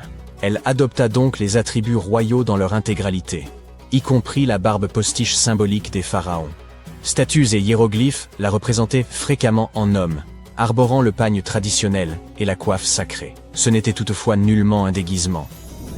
Les spécialistes s'accordent à dire qu'elle n'a jamais cherché à dissimuler son identité. Sur ces statues, on retrouve fréquemment des titres féminins comme « fille de Ré », ainsi que des formules grammaticales mêlant les genres, à l'instar de « Sa Majesté » elle-même. Par ses choix, elle signalait clairement qu'en dépit de l'adoption des symboles royaux masculins, elle assumait pleinement sa condition de femme. Mais cette stratégie ne suffisait pas. Afin de légitimer son autorité, elle imagina une généalogie d'origine divine soigneusement construite. Elle déclara que le dieu Ammon, prenant l'apparence de son père Thoutmôsis Ier, s'était uni à sa mère, faisant d'elle l'issue de l'union céleste. Cette revendication était loin d'être anodine. Les pharaons étant perçus comme des dieux sur terre, le fait de s'associer à Ammon renforçait considérablement la légitimité de son ascension. Les bas-reliefs des temples figuraient de cette naissance divine, Ammon la désignant comme son héritière légitime. Ces récits n'étaient pas de simples mythes, mais des instruments politiques destinés à asseoir son autorité sans contestation. Elle adopta en outre un nouveau nom, Mat-Kare, que l'on peut traduire par « la vérité est l'âme du dieu soleil ». Le concept de Maat occupait une place essentielle dans la pensée religieuse égyptienne, incarnant l'ordre, la justice et l'harmonie sacrée. Il appartenait au pharaon de faire régner ce principe pour préserver l'équilibre du royaume. En choisissant ce nom, Hatshepsut affirmait son statut de souveraine légitime, investie d'un devoir sacré. Son règne fut remarquable. Elle guida l'Égypte vers une période florissante, marquée par la paix, l'essor économique et de vastes chantiers architecturaux. Elle entreprit la restauration de nombreux sanctuaires à travers le pays, mais son œuvre la plus emblématique demeure son temple de Deir el-Bahari, un édifice d'une beauté saisissante, creusé dans les falaises de Luxor. Hatshepsut lança l'un des chantiers les plus ambitieux de toute l'histoire égyptienne, ordonnant l'édification de temples, d'obélisques et de monuments destinés à graver son règne dans l'éternité. Certains avancent qu'elle poursuivit les travaux de l'allée des Sphinx, cette majestueuse voie bordée de statues qui menait au sanctuaire de Karnak. Pour beaucoup, son accomplissement architectural le plus remarquable réside dans les obélisques monumentaux qu'elle fit tailler d'un seul bloc de granit. L'un d'eux, pesant plus de 320 tonnes, se dresse encore de nos jours. Mais au-delà de l'architecture, elle étendit aussi l'influence de l'Égypte par le commerce. Elle dépêcha une expédition vers le mythique pays de Pont, que l'on situe aujourd'hui en Somalie ou en Érythrée, en rapportant des trésors tels que l'or, l'ivoire ou des créatures exotiques. Cette flotte, fendant la mer Rouge, inaugura la première mission commerciale documentée de ce type, forgeant des liens économiques durables pour les générations futures. Et pourtant, malgré cette réussite éclatante, un fait troublant survint après la disparition d'Hatshepsut. Son successeur, et beau-fils, Thoutmôsis III, longtemps éclipsé par son règne, prit une décision radicale. Il ordonna l'effacement de son nom de la mémoire collective. Ses statues furent mutilées, ses inscriptions effacées, ses hauts faits attribués à d'autres. Tout se passa comme si elle n'avait jamais existé. Certains avancent que Thoutmôsis III souhaitait rétablir ses prérogatives légitimes de souverain, tandis que d'autres estiment que ce sont des dirigeants ultérieurs qui, mal à l'aise avec l'idée d'une femme pharaon, cherchèrent à rétablir la suprématie masculine. Mais cette rivalité posthume ne s'arrêta pas là. Le conflit d'influence entre la belle-mère et le beau-fils se poursuivit dans la pierre. Bien après la mort d'Hatshepsut, Thoutmôsis III fit ériger son propre temple tout près du sien, dans la vallée des rois. Toutefois, il introduisit une modification. Son édifice fut bâti 3 mètres plus haut que celui de sa prédécesseur. Ce geste n'avait rien d'anodin. Il s'agissait d'une proclamation symbolique destinée à reléguer son héritage dans l'ombre.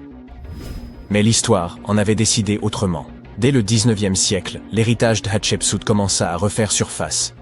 Et ce n'est qu'au prix d'enquêtes archéologiques rigoureuses que la pleine mesure de son règne fut enfin reconnue. De nos jours, Hatshepsut est célébrée comme l'une des souveraines les plus marquantes d'Égypte. Son règne, autrefois effacé, a été reconstitué grâce à un flot continu de découvertes archéologiques, démontrant que sa puissance et son influence ne seraient pas si aisément oubliées. Sa sépulture se trouvait cachée à la vue de tous, son corps ayant été déplacé de sa chambre funéraire d'origine dans le dessein de l'effacer de l'histoire. Ce dernier indice acheva de consacrer son héritage, prouvant que même les volontés les plus acharnées d'effacer un pharaon ne sauraient y parvenir. Le majestueux temple d'Hatshepsut, le Djeser-Djeserou, constituait une prouesse architecturale remarquable, érigée pour célébrer son règne et affermir sa filiation divine avec le dieu Amon. Mais à sa disparition, son successeur Thoutmôsis III engagea une entreprise méthodique visant à effacer sa mémoire, allant jusqu'à faire démanteler certaines sections de l'édifice. Les historiens débattent encore du motif. Une manœuvre dynastique, une volonté de rétablir l'autorité masculine traditionnelle, ou un moyen de consolider les droits de Thoutmôsis III sur le trône? Peut-être n'était-il qu'un homme vaniteux. Quoi qu'il en soit, la destruction ne fut pas immédiate, mais intervint des décennies après sa mort, ce qui tend à indiquer qu'il ne s'agissait pas d'une vengeance personnelle, mais d'un calcul politique. Pourtant, malgré tous ses efforts, son temple se dresse toujours, tout comme son récit, éclatant témoignage de la première grande souveraine d'Égypte. Quittons à présent Thèbes pour un autre lieu à travers l'espace et le temps. Dakhchour, en Égypte, abrite plusieurs sépultures de personnages de l'Antiquité. C'est en 2107 que des chercheurs mirent au jour une pyramide oubliée depuis longtemps. Conscients de l'importance potentielle de leur découverte, ils contactèrent aussitôt le ministère du Tourisme et des Antiquités. Contrairement à la majorité des pyramides exhumées dans cette région, celle-ci se révélait entièrement scellée. L'extraction de la pierre angulaire exigea une extrême minutie. Lorsqu'ils parvinrent enfin à ouvrir l'édifice funéraire, ils s'attendaient à découvrir une chambre inviolée. Or, ce fut tout le contraire. Le désordre y régnait. Le lieu avait été pillé, et les effets du défunt étaient répandus dans toute la pièce. Pourtant, au cœur de ce chaos, ils mirent au jour un coffret. Grâce aux technologies de balayage les plus avancées, ils purent déchiffrer les hiéroglyphes endommagés qui en ornèrent la surface. Ce qu'ils découvrirent dépassait l'imaginable. Un nom s'y lisait très nettement, celui de la princesse Hatshepsut. La mise au jour de cette sépulture, en 2017, suscita un grand nombre d'interrogations. Des analyses complémentaires révélèrent que les restes n'étaient pas ceux de la célèbre reine, mais d'une autre Hatshepsut, une princesse ayant vécu sous la 13e dynastie égyptienne.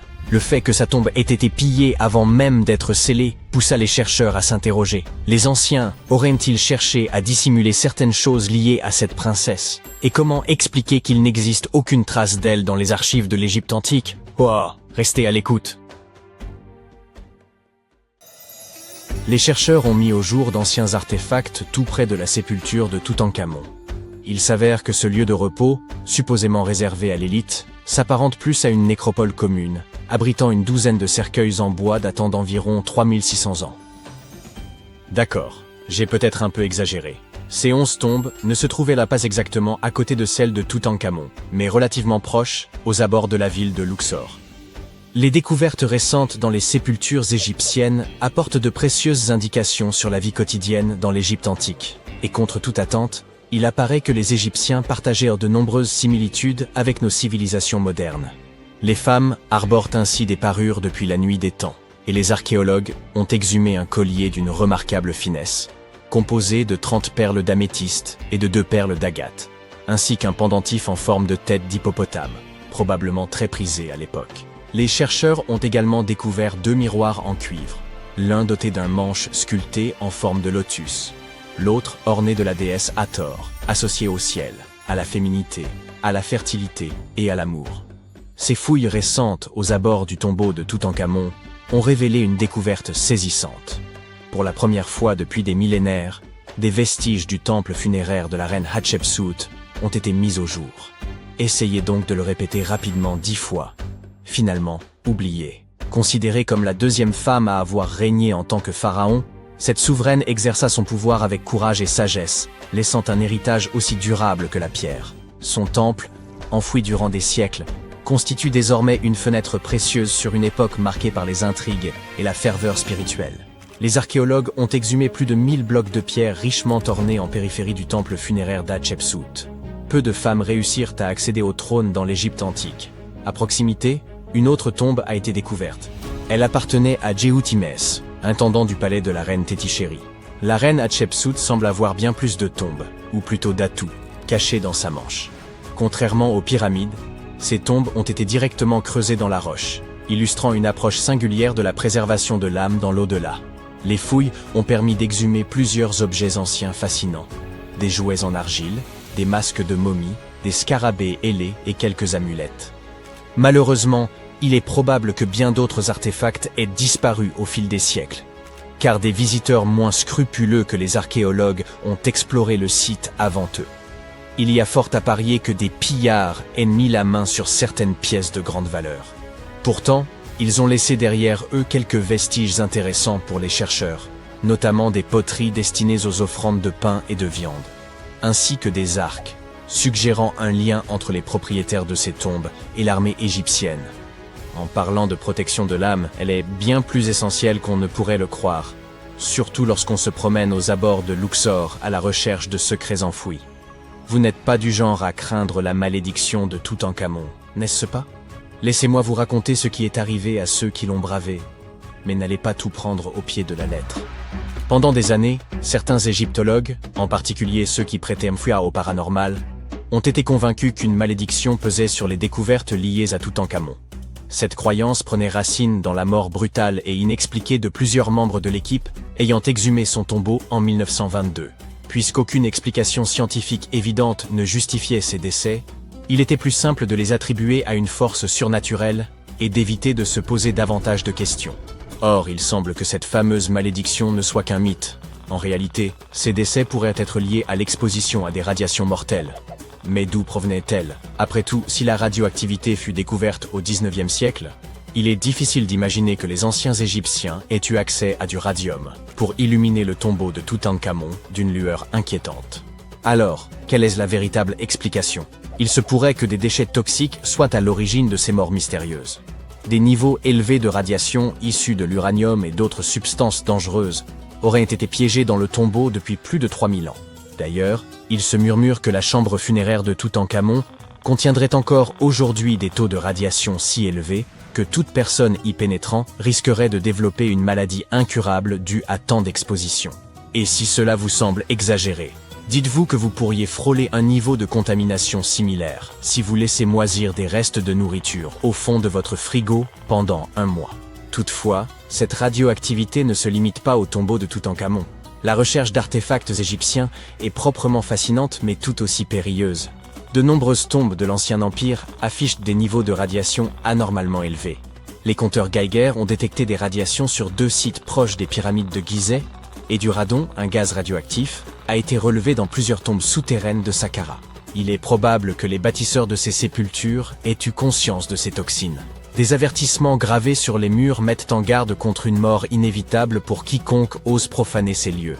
L'une des inscriptions prévient « Quiconque violera ce tombeau périra d'un mal qu'aucun médecin ne saura comprendre ». D'autres formules évoquant l'interdit causé par des esprits maléfiques ont sans doute renforcé la peur de ces malédictions antiques. Depuis toujours, ces avertissements intriguent les archéologues. Mais un événement survenu il y a un siècle a ravivé la crainte des malédictions. En 1922, peu après l'ouverture du tombeau de Toutankhamon, Lord Carnarvon, qui avait financé l'expédition, mourut dans des circonstances mystérieuses, de même que de nombreuses personnes ayant exploré la tombe. Arthur Weigel, un égyptologue britannique présent lors de l'ouverture du tombeau, est d'ailleurs considéré comme l'un des artisans du mythe de la malédiction. Ironie du sort, il mourut prématurément en 1934, alors qu'il n'avait qu'une cinquantaine d'années. Certains avancent que son décès pourrait être lié à une exposition prolongée aux radiations. Sur les 26 personnes présentes lors de l'ouverture, 6 périrent dans les 10 années suivantes. Toutefois, ces disparitions ne sont pas toutes imputables aux rayons X. Les causes variaient: asphyxie, AVC, insuffisance cardiaque, pneumonie et même empoisonnement. Sinistre, n'est-ce pas? Pourtant, un homme semble avoir échappé à cette prétendue malédiction. Howard Carter, l'archéologue qui dirigeait les fouilles. Pour certains, sa survie prouvait que cette légende n'était qu'un mythe. Après sa découverte, Carter publia plusieurs ouvrages avant d'abandonner progressivement l'archéologie pour le commerce d'antiquités destinées aux musées. Toutefois, certains pensent que la malédiction l'a frappé d'une autre manière. Une rumeur persistante le lie à Evelyn, la fille de Lord Carnarvon. On raconte qu'il l'aimait éperdument, mais qu'elle épousa un autre homme. Désespéré, il aurait choisi de rester célibataire jusqu'à la fin de sa vie. Une autre forme de malédiction, plus subtile, mais tout aussi cruelle.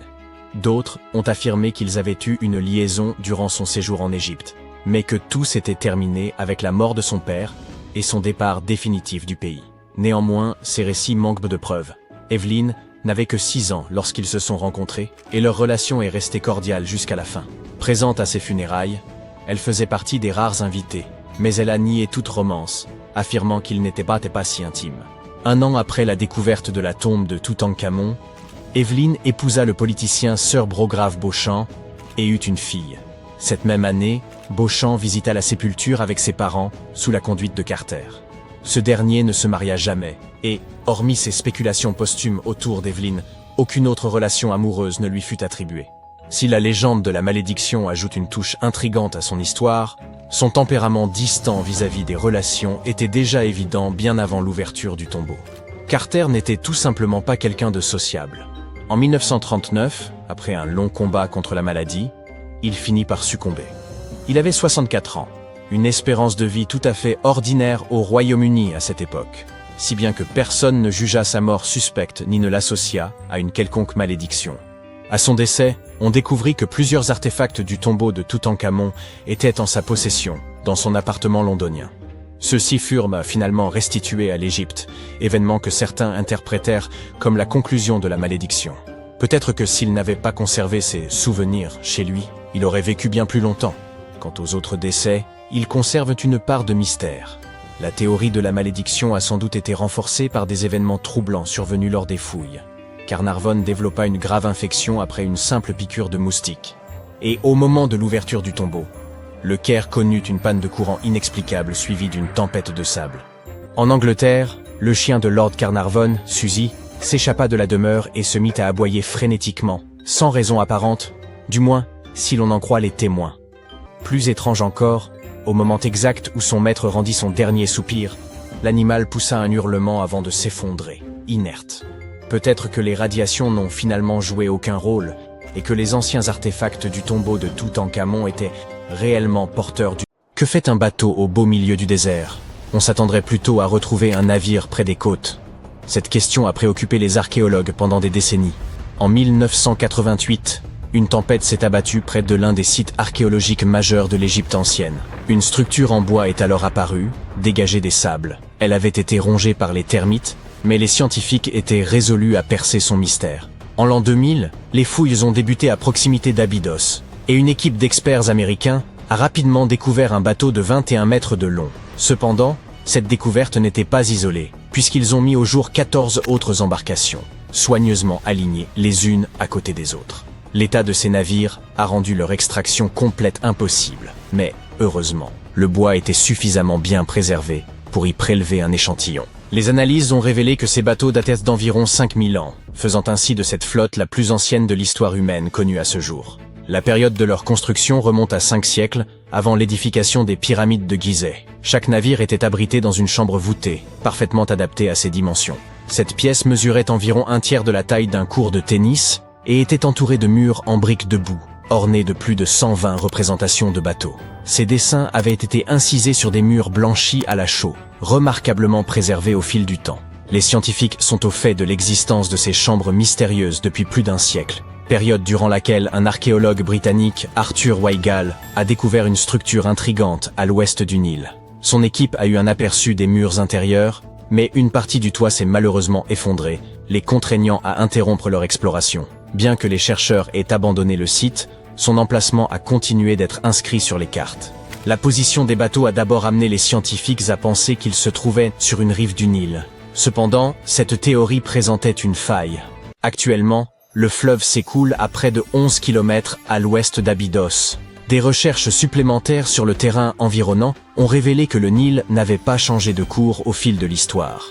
De plus, si les bateaux avaient flotté près d'un quai, leur position aurait été instable. Or, les 14 embarcations découvertes à Abydos étaient parfaitement alignées les unes par rapport aux autres. Une seule conclusion pouvait être tirée de cette situation. Quelqu'un les avait délibérément disposées ainsi, ce qui impliquait un effort considérable. Chaque bateau pouvait accueillir jusqu'à 30 rameurs, prouvant ainsi qu'ils étaient adaptés à la navigation.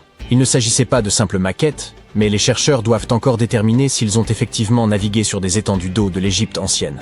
Cela n'enlève rien à l'importance de cette découverte. Auparavant, les archéologues n'avaient mis au jour que des modèles réduits. Dans le tombeau de Toutankhamon, par exemple, on dénombre 35 maquettes de bateaux. Et pendant une longue période, ces figurines constituaient les seules indications sur l'apparence des navires de l'Égypte ancienne. La conception de ces bateaux atteste de leur authenticité. Ils constituent les plus anciens exemples connus de ce que l'on appelle des bateaux construits. Dans l'Antiquité, les gens réalisèrent des embarcations primitives, en creusant de grands troncs d'arbres, tandis que l'alternative consistait à assembler des roseaux pour former un radeau. Mais les bateaux découverts à Abydos étaient composés de planches attachées ensemble. Cette découverte a marqué une avancée significative dans le domaine de la construction navale. À leur époque, ces bateaux devaient être impressionnants, car le bois représentait une ressource précieuse. Dans le désert, il n'y avait pas de bois, et le cèdre devait être importé du Liban. Seul le pharaon pouvait se permettre un tel luxe. L'étude de la zone entourant l'ancienne flotte a également apporté des éclaircissements supplémentaires. Les scientifiques ont découvert une structure en briques de boue dédiée au culte du pharaon, et sa date de construction approximative coïncide avec celle des bateaux en bois. Les mêmes briques utilisées pour édifier ce bâtiment ont également servi à enfermer la flotte. Lors de leur construction, les salles qui les abritaient étaient dotées d'un plafond, une section que les archéologues ont mise au jour au début du XXe siècle. Tout comme les momies dans leurs sarcophages, ces magnifiques navires reposaient à l'intérieur de voûtes splendides. L'extérieur de ces salles était tout aussi impressionnant.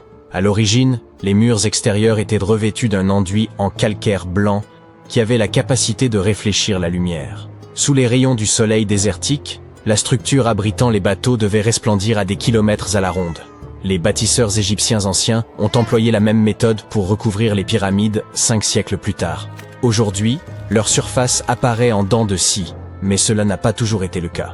Lors de leur construction, les pyramides présentaient une fine couche supérieure de calcaire blanc, dont la surface lisse scintillait sous la lumière du soleil. Plutôt que d'avoir des marches, la couche extérieure des pyramides se présentait davantage comme une pente élégante. Les archéologues sont aussi se posaient une ultime question. À quel pharaon appartenait cette flotte? La réponse se trouvait à moins de 2 km du site. à l'emplacement du tombeau d'un pharaon de la 5e dynastie, le roi Sésostris III.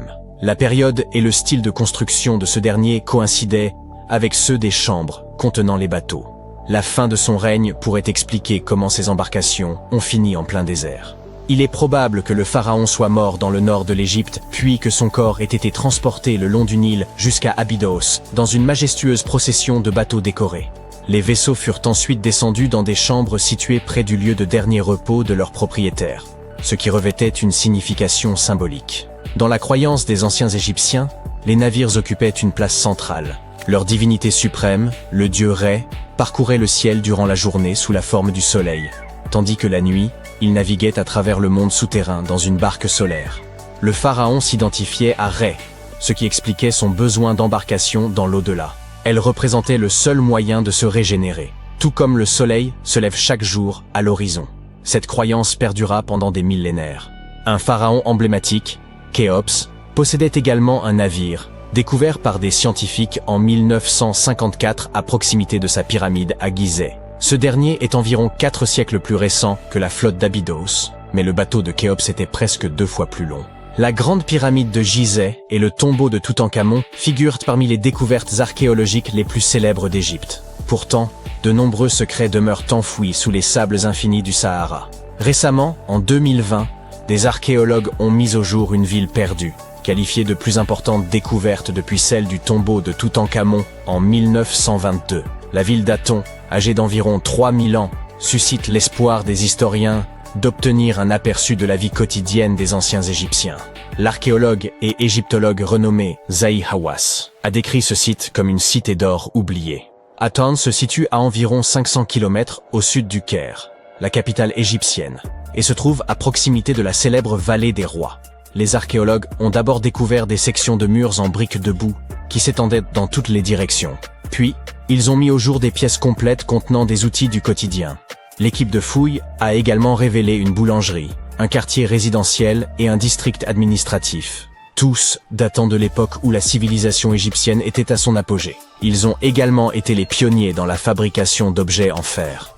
En 1911, des scientifiques ont découvert un ensemble de perles en fer près du village d'El Gerzeh en Basse-Égypte. Ces perles représentent les plus anciens artefacts en fer connus à ce jour. Cette découverte est proprement fascinante, car les anciens les ont créées en martelant un morceau de météorite. Ces 9 perles faisaient autrefois partie d'un collier élaboré. Aujourd'hui, elles sont corrodées et noircies, ce qui est parfaitement normal pour un bijou datant de plus de 5000 ans. Composées d'un alliage de fer et de nickel, ces perles témoignent du savoir-faire exceptionnel des anciens bijoutiers. Leur habileté est d'autant plus remarquable qu'ils ignoraient l'origine stellaire du matériau utilisé. La pyramide de Khéops présente également une caractéristique remarquable. Avant d'aborder le pourquoi et le comment de la présence de pyramides dans le monde entier, parlons de quelques exemples. Je commencerai par la pyramide du Soleil au Mexique. Ces gens savaient vraiment comment construire une ville. Leur centre urbain bien planifié s'étendait sur plus de 1800 hectares et comportait plusieurs pyramides. Mais la pyramide du Soleil est la plus impressionnante.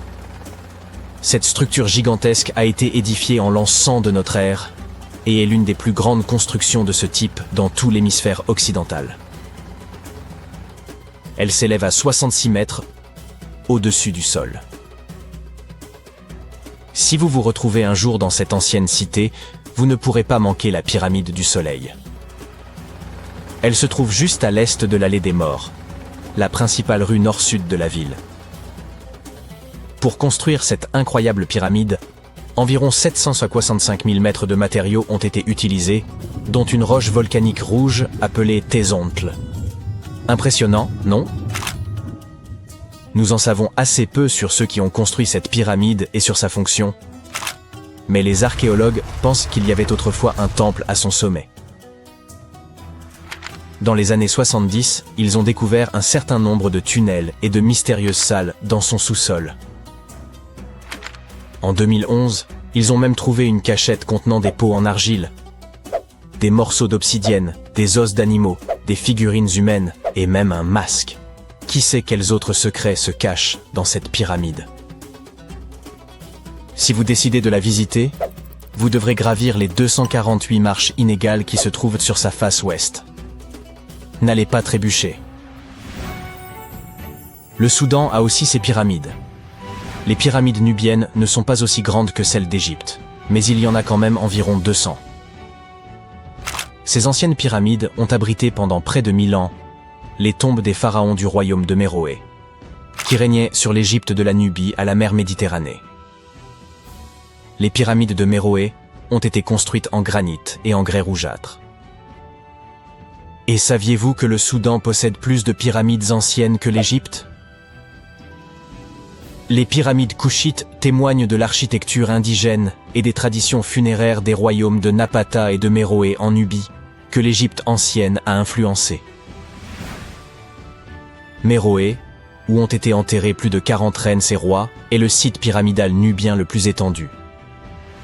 Les murs des tombes représentent des rois momifiés parés de bijoux, leurs coffrets en bois contenant des arcs, des carquois de flèches, et d'autres objets témoignant des relations et des échanges commerciaux avec les civilisations égyptiennes et grecques. Si vous souhaitez explorer des tombes anciennes, vous pouvez donc éviter les foules en Égypte et vous rendre au Soudan. Envolons-nous vers l'Irak à la découverte d'autres pyramides. Les ziggourats sont composés de strates successives et de temples étagés. Au lieu de murs lisses et droits, elles ont des étages, comme des gâteaux, qui permettaient la réalisation de travaux et la tenue de rituels importants. Ces structures imposantes sont disséminées dans tout l'Irak et l'Iran. Elles témoignent de la puissance et des compétences des peuples qui les ont construites. L'une des plus grandes et des plus impressionnantes ziggourats est celle d'Ur. Il s'agit d'une pyramide rectangulaire géante de 20 à 30 mètres de haut, surmontée de 3 niveaux de terrasse et d'un temple. Pouvez-vous imaginer le nombre de briques cuites qu'il a fallu pour construire cet édifice ? 720 000 pour la seule partie inférieure. Cette ziggourate a été construite pour le roi sumérien Ur-Nama. Comme les autres, elle existe depuis des milliers d'années, ce qui explique qu'elle ait été un peu malmenée. Heureusement, le roi babylonien Nabuchodonosor II et quelques archéologues sont venus à sa rescousse, respectivement au 6e avant notre ère et au 20e siècle. Aujourd'hui, elle se trouve près de la base aérienne de Talil. La ziggourate d'Ur a été construite en 2100 avant notre ère par le roi Ur-Nama, pour le dieu de la lune Nanna. C'était le plus haut bâtiment de la ville et on pouvait le voir à des kilomètres à la ronde. Il ressemblait à la flèche d'une cathédrale médiévale. Les gens y apportaient leur surplus agricole et obtenaient leur lot de nourriture en retour, mais c'était aussi un lieu spirituel. Malheureusement, le temple de Nanna, situé au sommet de la ziggourate, n'a pas survécu, mais nous possédons quelques briques bleues, vernissées, qui pourraient avoir fait partie de son décor. Les parties inférieures de la ziggourate sont tout de même étonnantes. Les architectes ont même percé des trous dans l'extérieur du temple pour permettre à l'eau de s'évaporer. Maintenant que nous avons exploré quelques-unes des pyramides de notre planète, élargissons notre perspective. On en trouve dans de nombreuses régions du monde. L'Égypte compte plus de 100 pyramides. Le Soudan en a le double, et des dizaines d'autres sont disséminées au Moyen-Orient et en Chine. Mais c'est en Amérique que l'on trouve le plus grand nombre de pyramides. Il y en a plus là-bas que dans toutes les autres parties du monde réunies. Ces pyramides sont situées au Mexique, au Guatemala, au Honduras et au Salvador. Voici un aperçu de l'évolution des pyramides au cours de l'histoire. La plus ancienne se trouve en Égypte. Il s'agit d'une pyramide à degrés, constituée de couches de pierres superposées. C'est au pharaon Snéfrou que l'on attribue la création de ce type de pyramide très connu. Au cours de son règne de 45 ans, il a construit 3 pyramides. Ses 2 premières tentatives ont échoué, mais il a finalement réussi avec la pyramide rouge, qui est considérée comme la première vraie pyramide. C'est son fils, Khéops, qui construisit la grande pyramide de Gizeh, la plus haute construction humaine sur Terre pendant près de 4000 ans. Les pyramides d'Amérique latine sont semblables aux premières pyramides à degrés égyptiennes, mais elles ont été construites indépendamment les unes des autres. Les pyramides du Soudan ont été construites vers 700 avant notre ère. Elles sont hautes, mais beaucoup plus étroites que celles d'Égypte. Comment toutes ces civilisations ont-elles pu construire ces édifices sans communiquer entre elles? Après tout, les Aztèques, les Mayas et les anciens Égyptiens étaient aussi différents que possible. Mais malgré leurs différences culturelles, ils semblaient tous d'accord sur une chose.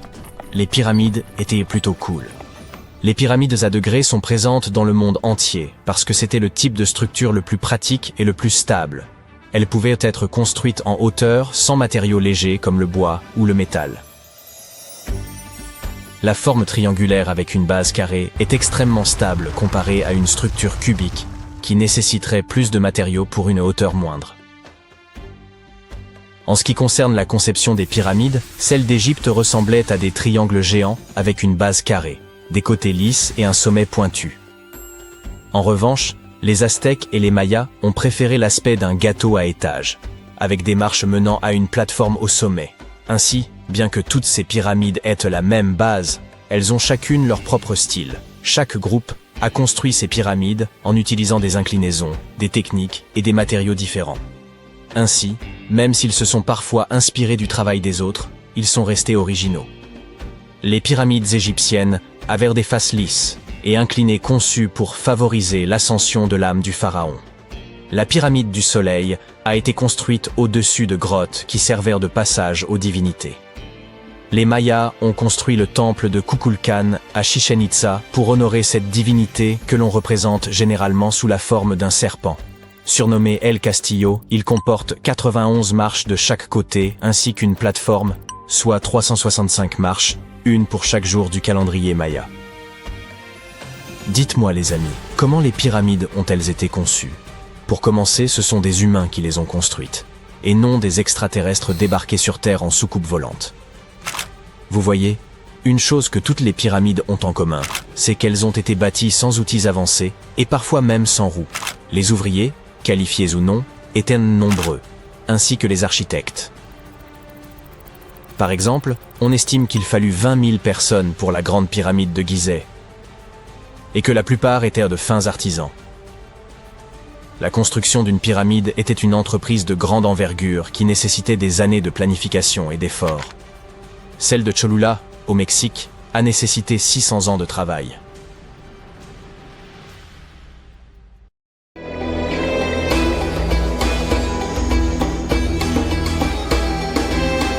La Grande Pyramide a été créée comme lieu de repos éternel pour le monarque égyptien antique Khéops. Selon la légende, Napoléon est entré dans la Grande Pyramide et en est ressorti secoué et très pâle. Il n'a jamais révélé ce qu'il a vu à l'intérieur, mais quoi que ce fût, on dit que cela l'a affecté pour le reste de sa vie. Lorsque Napoléon est entré dans la pyramide, il aurait traversé un passage très étroit et ascendant. Il aurait ensuite traversé un autre couloir appelé la Grande Chambre. Ce couloir aurait été beaucoup plus haut que le précédent et aurait également été pavé. Il aurait ensuite atteint la Chambre du Roi, la pièce maîtresse de la Grande Pyramide, qui était bordée d'énormes blocs de granit. Mais elle n'aurait pas eu l'air aussi grandiose que nous pouvons l'imaginer. Aucun hiéroglyphe ne décore ces murs, car les Égyptiens n'ont commencé à décorer les chambres funéraires des pyramides que bien plus tard. Les tombes des pharaons, au cœur de la pyramide, auraient aussi été remplies de trésors, des pièces en or, aux bijoux les plus précieux du monde. Mais tout cela aurait été pillé il y a bien longtemps. La seule chose qui serait probablement restée à l'intérieur aurait été un énorme sarcophage qui aurait autrefois contenu la momie du roi. Il serait aussi passé devant la chambre de la reine. Mais cette pièce n'a probablement pas accueilli de reine, car les pyramides n'étaient généralement construites que pour une seule personne. Des tunnels mystérieux partent de là. À ce jour, personne ne sait vraiment à quoi ils servent. Et ce n'est pas la seule chose mystérieuse et effrayante que Napoléon ait pu rencontrer, car les histoires de pharaons laissant des malédictions anciennes sur les pyramides sont légion. De nombreuses pyramides portaient des avertissements écrits à l'extérieur racontant les choses horribles qui arriveraient à ceux qui entreraient et troubleraient la paix des lieux.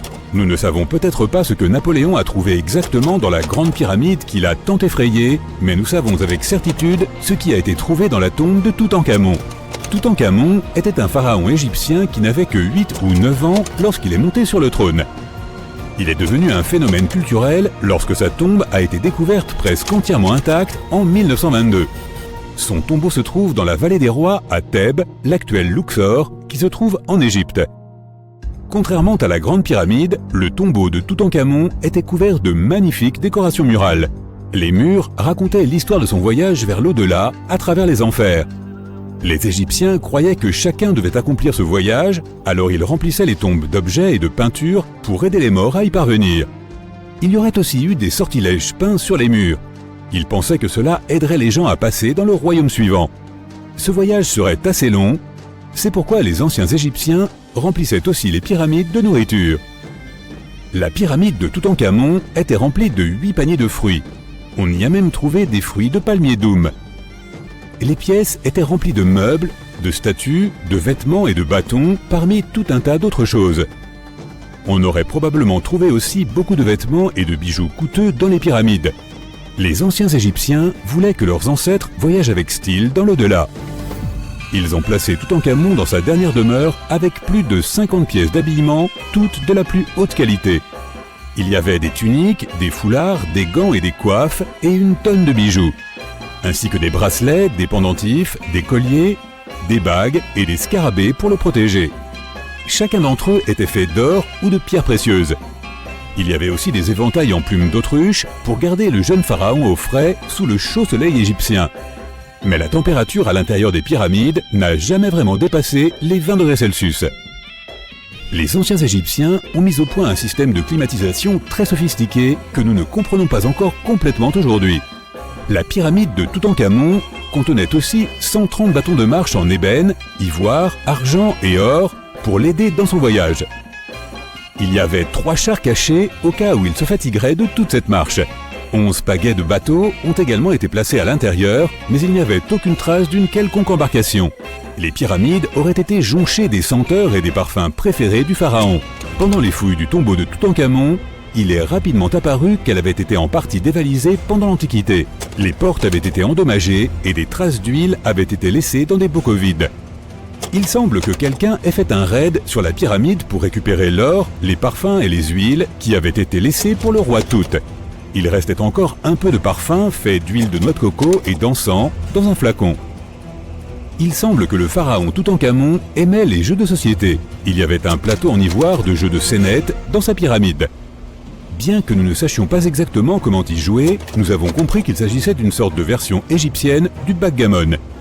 Il semble que c'était un jeu à 2 joueurs où le but était d'éjecter son adversaire du plateau. Reste à savoir contre qui pouvait bien jouer la momie de Toutankhamon. Les anciens Égyptiens avaient certains rituels qui peuvent nous sembler assez étranges. Par exemple, ils avaient l'habitude de se raser les sourcils si jamais ils perdaient un chat. Il n'est donc pas trop surprenant qu'ils aient mis des choses vraiment bizarres à l'intérieur des pyramides. Les archéologues ont découvert une collection de chats momifiés et de scarabées dans des pyramides datant de plus de 4000 ans. Ils ont été trouvés dans les pyramides de Saqqara qui se trouvent au sud du Caire. Ils ont aussi trouvé du matériel de maquillage et des miroirs à l'intérieur. Le maquillage était porté fièrement par les hommes et les femmes à l'époque de l'Égypte ancienne. L'eyeliner était le produit cosmétique le plus populaire. La pierre de Rosette est l'une des découvertes les plus significatives jamais faites dans les pyramides.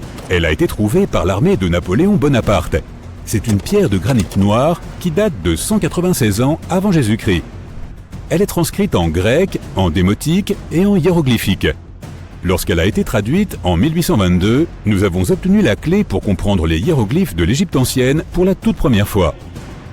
La découverte de la momie de la reine Hatshepsut en 1903 a changé à jamais notre compréhension des anciens Égyptiens. Après son décès, son successeur Thoutmôsis III a supprimé la plupart des preuves de son règne, si bien que nous ne savions pratiquement rien de l'une des premières grandes dirigeantes d'Égypte. Elle est maintenant devenue l'une des rares et des plus célèbres pharaons.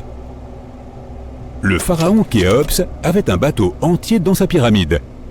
Les archéologues ont découvert plus de 1200 morceaux d'un bateau géant près de la grande pyramide de Gizeh. Ils ont réassemblé le bateau et il fait une longueur impressionnante de 43 mètres. Il s'agit très probablement d'un bateau solaire qui a été conçu pour transporter le roi ressuscité auprès de la divinité Ra. Fait amusant, la pyramide de Gizeh est la dernière des 7 merveilles du monde antique. Les 6 autres sont les jardins suspendus de Babylone, le colosse de Rhodes, le temple d'Artémis, le mausolée d'Halicarnasse, le phare d'Alexandrie et la statue de Zeus à Olympie. Cette pyramide a également été la structure artificielle la plus haute du monde pendant 3800 ans. Pour ériger la plus grande pyramide d'Égypte, il a fallu un nombre stupéfiant de 2,3 millions de blocs de calcaire, dont certains pesaient jusqu'à 80 tonnes. Il aura fallu aussi 100 000 ouvriers et 23 ans pour la construire. Sa hauteur originale était de 147 mètres. En 2017, les archéologues ont découvert quelque chose d'étrange à propos de la Grande Pyramide d'Égypte. Il y a un vide caché d'au moins 30 mètres de long et personne ne sait vraiment pourquoi il est là, ni ce qu'il contient réellement. Ce vide étrange est la première structure intérieure découverte dans la pyramide de 4500 ans depuis les années 1800. Les scientifiques ont utilisé des rayons cosmiques pour détecter le trou massif, mais ne sont toujours pas plus près aujourd'hui de découvrir ce qu'il y a à l'intérieur. Les anciens Égyptiens ont pris beaucoup de soin à construire les pyramides et tout était placé stratégiquement et structurellement solide. Il est donc improbable que ce trou soit dû à la chute de blocs au fil du temps. De nombreuses pyramides contenaient également de petites figurines modèles appelées Ushbeti. Elles représentaient des assistants. Ils croyaient qu'ils prendraient vie pour servir les pharaons dans l'au-delà. Mais il est fascinant de constater que toutes ces choses aient pu tenir à l'intérieur. Il n'y a pas tellement d'espace à l'intérieur des structures.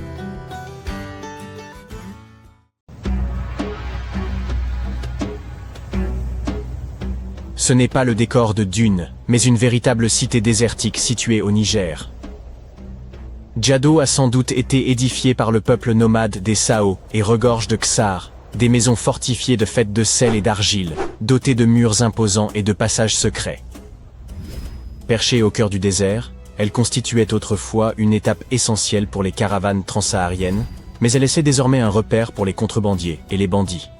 L'accès y est interdit depuis 2002 en raison de sa dangerosité.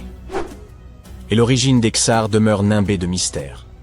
Aucune étude archéologique n'a été menée, laissant de nombreuses questions sans réponse. Même aujourd'hui, les sables changeants révèlent et dissimulent des parties de ces anciennes ruines, alimentant les spéculations sur ce qui pourrait encore être caché sous le désert. En parlant de structures enfouies, les chercheurs ont été stupéfaits par la découverte de tubes de lave en Arabie Saoudite. Ces passages souterrains se forment lorsque la lave en fusion refroidit. Les chercheurs pensent que d'anciens nomades ont pu utiliser ces tunnels pour survivre aux conditions désertiques extrêmes. Lors de leur excavation, les archéologues ont mis au jour des artefacts, des peintures rupestres et des restes squelettiques. L'art et les ossements d'animaux suggèrent que les personnes ayant utilisé ces tunnels étaient probablement des bergers. On tente encore de déterminer si ces groupes y résidaient sur de longues périodes, ou si les tunnels ne servaient que de refuge temporaire. La pyramide de Khéops se dresse depuis des millénaires, mais elle continue de receler des secrets. Grâce à une technologie de balayage avancée, les scientifiques ont découvert 2 structures cachées sous un ancien site funéraire. La première forme une structure peu profonde en elle, tandis qu'en dessous se trouve un espace bien plus vaste, qui pourrait être un lieu de sépulture ou une chambre. La structure plus petite a été délibérément remplie de sable, tandis que la plus profonde pourrait être une chambre vide. On estime que les 2 sont reliés, peut-être par un passage menant à une chambre secrète. Cette découverte est d'importance capitale, car elle pourrait nous offrir de nouvelles perspectives sur les bâtisseurs des pyramides et leurs motivations. Le monde est riche en écrits anciens, mais certains messages demeurent impénétrables, à l'instar du mystère de la tablette de Bachplémy.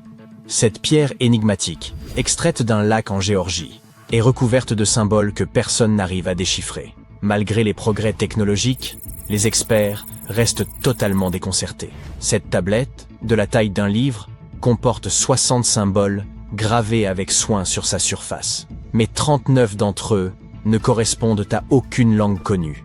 Certains de ces symboles ressemblent à ceux des civilisations anciennes du Moyen-Orient, de l'Inde et de l'Égypte, mais aucun n'est parfaitement identique.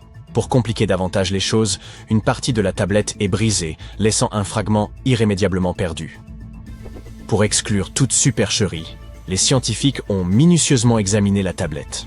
Ils ont confirmé qu'elle était constituée de basalte vacuolaire, une roche locale d'une grande dureté, quiconque a sculpté ces symboles devait posséder une grande expertise.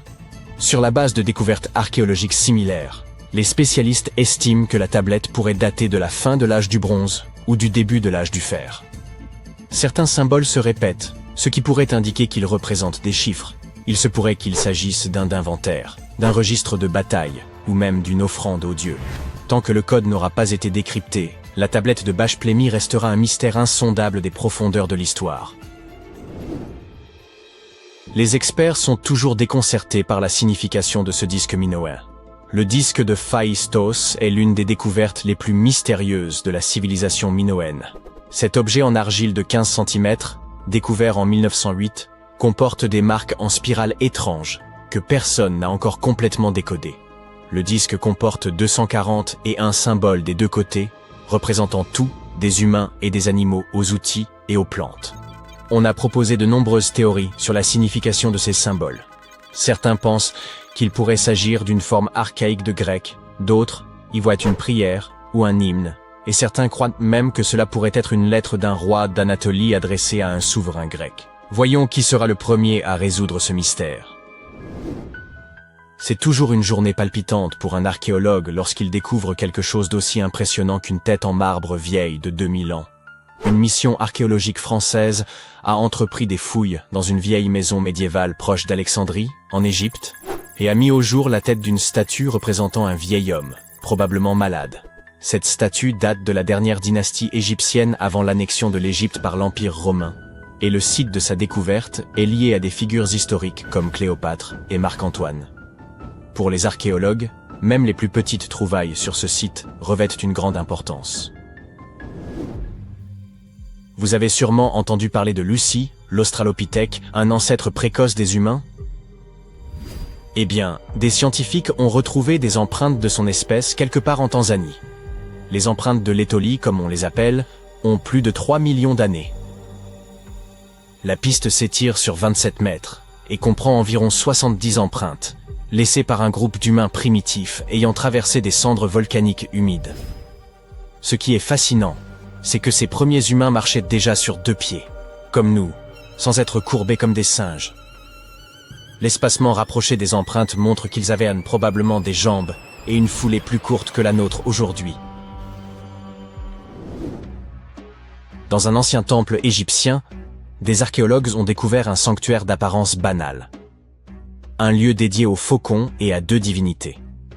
L'une d'elles avait une tête de faucon, tandis que l'autre portait une couronne ornée d'un disque solaire et des cornes de vache. Mais la découverte la plus intrigante était une inscription qui disait « Il est inapproprié de faire bouillir une tête ici ». Au centre du sanctuaire, 15 faucons sans tête étaient soigneusement disposés sur un piédestal, probablement en offrande à la divinité analogue.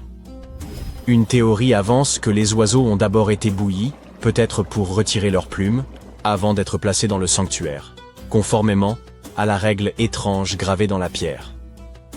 Les archéologues ont également retrouvé à proximité un harpon en fer de 33 cm. Sa fonction exacte reste inconnue, bien que le sanctuaire contienne également des restes de poissons, de mammifères et d'œufs d'oiseaux, ce qui suggère que les rituels incluaient peut-être des festins. Et parlant de l'Égypte antique, voici Hathor. Les scientifiques l'ont nommé d'après la déesse égyptienne de la maternité, de la musique et du chant. Cette statue en bois, exposée au Metropolitan Museum of Art de New York, était vue comme un simple objet décoratif jusqu'à ce qu'un secret surprenant soit révélé. En utilisant une machine à rayons X, les experts ont découvert un mécanisme à l'intérieur, avec des poulies et des axes reliant son épaule à sa jambe gauche. Lorsqu'il est activé, le système permet à sa main de monter et de descendre. Une véritable prouesse d'ingénierie vieille de plus de 3000 ans. Cette statue a été façonnée durant le Moyen Empire égyptien, vers 1800 avant notre ère, et est souvent comparée aux automates du 19e siècle, en raison de sa conception avancée. Il est probable que la statue ait été utilisée lors de cérémonies religieuses, symbolisant le rôle d'Hathor dans les arts. Les traits d'Hathor sont finement peints et accentués de feuilles d'or, ce qui laisse à penser que les Égyptiens possédaient une compréhension précoce de l'automatisation et de l'ingénierie mécanique. La fonction de la statue pourrait être liée à des rituels dans les temples où la musique et la danse occupèrent une place centrale dans les cultes. Une découverte inattendue a eu lieu dans le nord du Koweït, où une équipe polono-koweïtienne a déterré une statue mystérieuse vieille de 7500 ans. Cette statue présente un crâne allongé, sans bouche, des yeux étroits et un nez aplati. Elle est qualifiée de figurine ophidienne, nommée d'après le grec pour serpent, et elle aurait été fabriquée par la culture obéide, une civilisation réputée pour son savoir-faire en poterie. Bien que le rôle exact de cette étrange statue reste inconnu, il est possible qu'elle ait été liée à des rituels ou à des pratiques symboliques.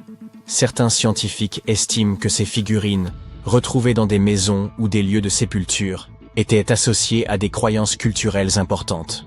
Quand nous ne pouvions pas aborder les mystères irrésolus de ce monde sans mentionner ces crânes allongés.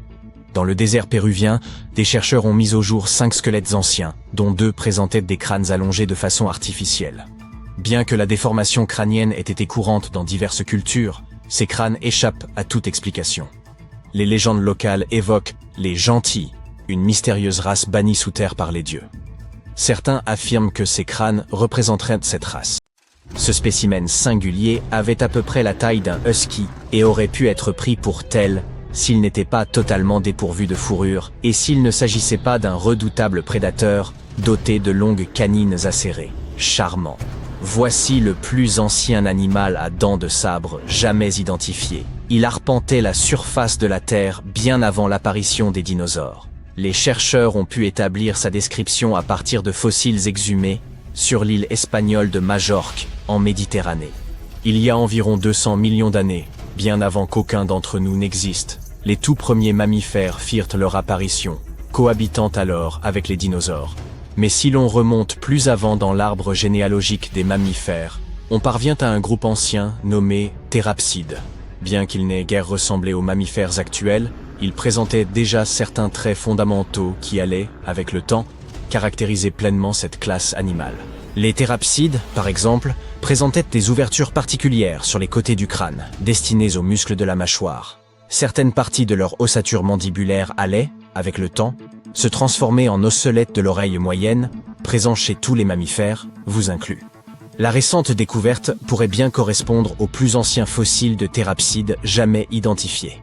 Ce spécimen, encore sans nom officiel, appartient au groupe des gorgonopsiens. Ces créatures étaient plus étroitement apparentées aux mammifères qu'à tout autre être vivant actuel. Certaines avaient la taille d'un chat, d'autres rivalisaient avec les ours polaires. Les gorgonopsiens possédaient divers types de dents, adaptés à des fonctions spécifiques, un trait typiquement mammalien. Mais à la différence des mammifères, ils renouvelèrent leurs dents en permanence, y compris leurs longues canines en forme de sabre. Cela pourrait s'avérer fort utile.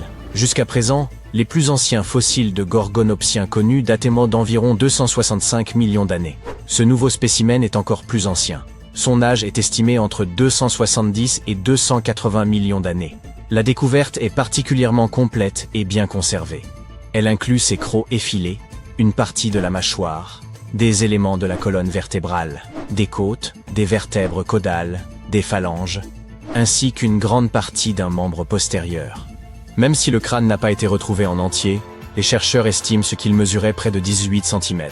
L'animal, quant à lui, devait atteindre la taille d'un chien de gabarit moyen à grand, avec un poids compris entre 30 et 40 kg. Pour autant, sa silhouette n'avait que peu à voir avec celle d'un chien. Malgré certains aspects évoquant les reptiles, le qualifier de chien-lézard serait inexact.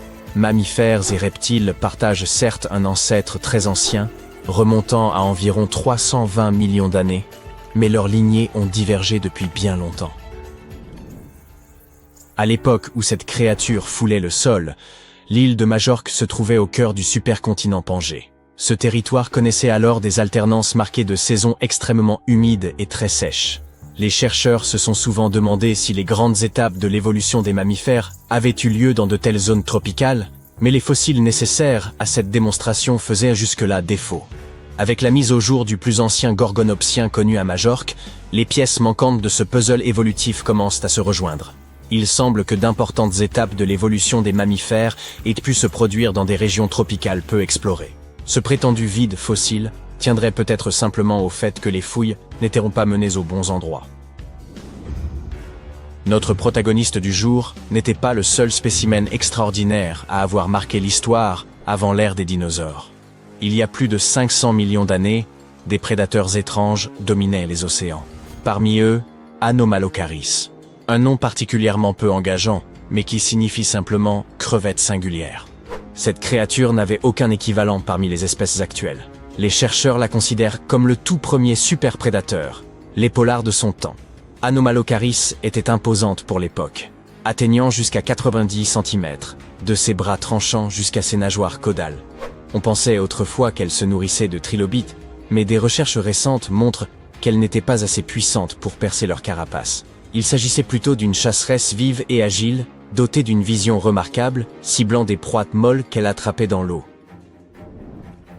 Autre merveille de l'ère pré-dinosaure, un poisson capable de marcher sur la terre ferme. Un exploit tout à fait remarquable.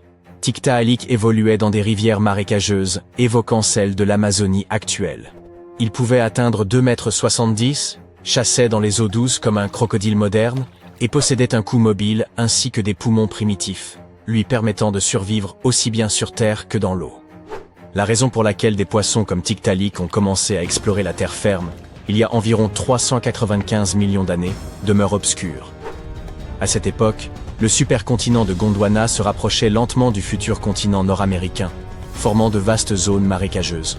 Ces environnements, humides, peu profonds et proches de l'équateur, offrirent des conditions idéales à l'essor d'animaux amphibies, comme les crocodiles. La nourriture sur Terre était rare. Peut-être se sont-ils aventurés là pour des raisons de sécurité, trouvant moins de prédateurs et de meilleurs endroits pour pondre leurs œufs que dans l'eau. Ces créatures ont d'abord vécu en pleine mer, puis dans des eaux peu profondes, avant de coloniser les marais et les rives, pour enfin, après une lente transition, s'établir pleinement sur la terre ferme. Imaginez un mille-pattes géant, long de 2,5 mètres et pesant jusqu'à 50 kg. Arthropleura, qui vivait il y a plus de 300 millions d'années dans ce qui est aujourd'hui l'Angleterre. Durant la période du Carbonifère, l'atmosphère terrestre contenait plus de 26% d'oxygène, contre environ 21% à l'heure actuelle. Pendant longtemps, les chercheurs ont cru que ces niveaux élevés d'oxygène expliquaient l'imposante taille de ces animaux. Toutefois, une découverte fortuite a révélé un fossile datant d'une période où la teneur en oxygène était à peine supérieure à celle d'aujourd'hui. Cette trouvaille, mise au jour par la fracture opportune d'un rocher, fait partie des spécimens de mille-pattes géants les plus complets et imposants jamais découverts. Cette créature aurait pu habiter non seulement les zones marécageuses, mais également les forêts clairsemées, regorgeant de graines, de noix et peut-être même de petits animaux. Il est plausible qu'elle n'ait pas été un simple herbivore lent et laborieux, mais un prédateur agile et opportuniste, capturant toute proie à sa portée. Après avoir dominé la Terre pendant environ 45 millions d'années, ces mille-pattes géants ont fini par disparaître, probablement chassés par les reptiles, qui ont ainsi préparé le terrain pour l'avènement des dinosaures. Si vous vous êtes déjà demandé ce qui résulterait du croisement entre un ours polaire et un tigre à dents de sabre, voici la réponse. Inostrancevia a dominé les écosystèmes méridionaux après avoir migré sur plus de 11 000 km à travers la Pangée. Il y a environ 252 millions d'années. Sa peau, aussi résistante que celle d'un rhinocéros, et ses canines massives, parfaitement adaptées pour déchirer les chairs, en faisaient un redoutable coureur. Une fois installé dans ce qui est aujourd'hui l'Afrique du Sud, il supplantait une grande partie des prédateurs locaux. Cependant, sa suprématie fut de courte durée, car vers la fin de la période permienne, d'immenses éruptions volcaniques provoquèrent des changements climatiques profonds, entraînant la disparition d'environ 90% des espèces vivantes. Les grands prédateurs, caractérisés par leur croissance lente et leur rareté, sont souvent les premiers à succomber lors de telles extinctions massives. Et c'est ainsi que notre protagoniste disparut. Notre dernière créature du jour est une libellule géante qui vivait il y a environ 300 millions d'années. Avec une envergure excédant les 60 cm, 2 paires d'ailes, 6 longues pattes épineuses et d'énormes yeux globuleux, Meganeura est sans doute le plus grand insecte volant à avoir jamais existé, surpassant largement les libellules actuelles, qui sont ses lointaines parentes. À l'instar des libellules modernes, Meganeura fréquentait les espaces ouverts proches des étangs et ruisseaux à courant lent. Toutefois, elle ne se nourrissait pas uniquement de petits insectes, mais dominait ces milieux en tant que prédateur principal, capturant proies diverses en plein vol, y compris d'autres insectes volants, de petits amphibiens, voire des animaux proches des lézards, grâce aux épines de ses pattes formant un véritable piège volant. Les premiers fossiles de Meganeura furent découverts en France en 1880 dans des roches riches en charbon. Leur conservation remarquable permettait d'observer le dessin précis des nervures alaires. Les chercheurs estiment que cette taille exceptionnelle résultait de l'absence quasi totale de concurrence chez les vertébrés et d'un taux d'oxygène atmosphérique bien supérieur à celui d'aujourd'hui durant le Carbonifère.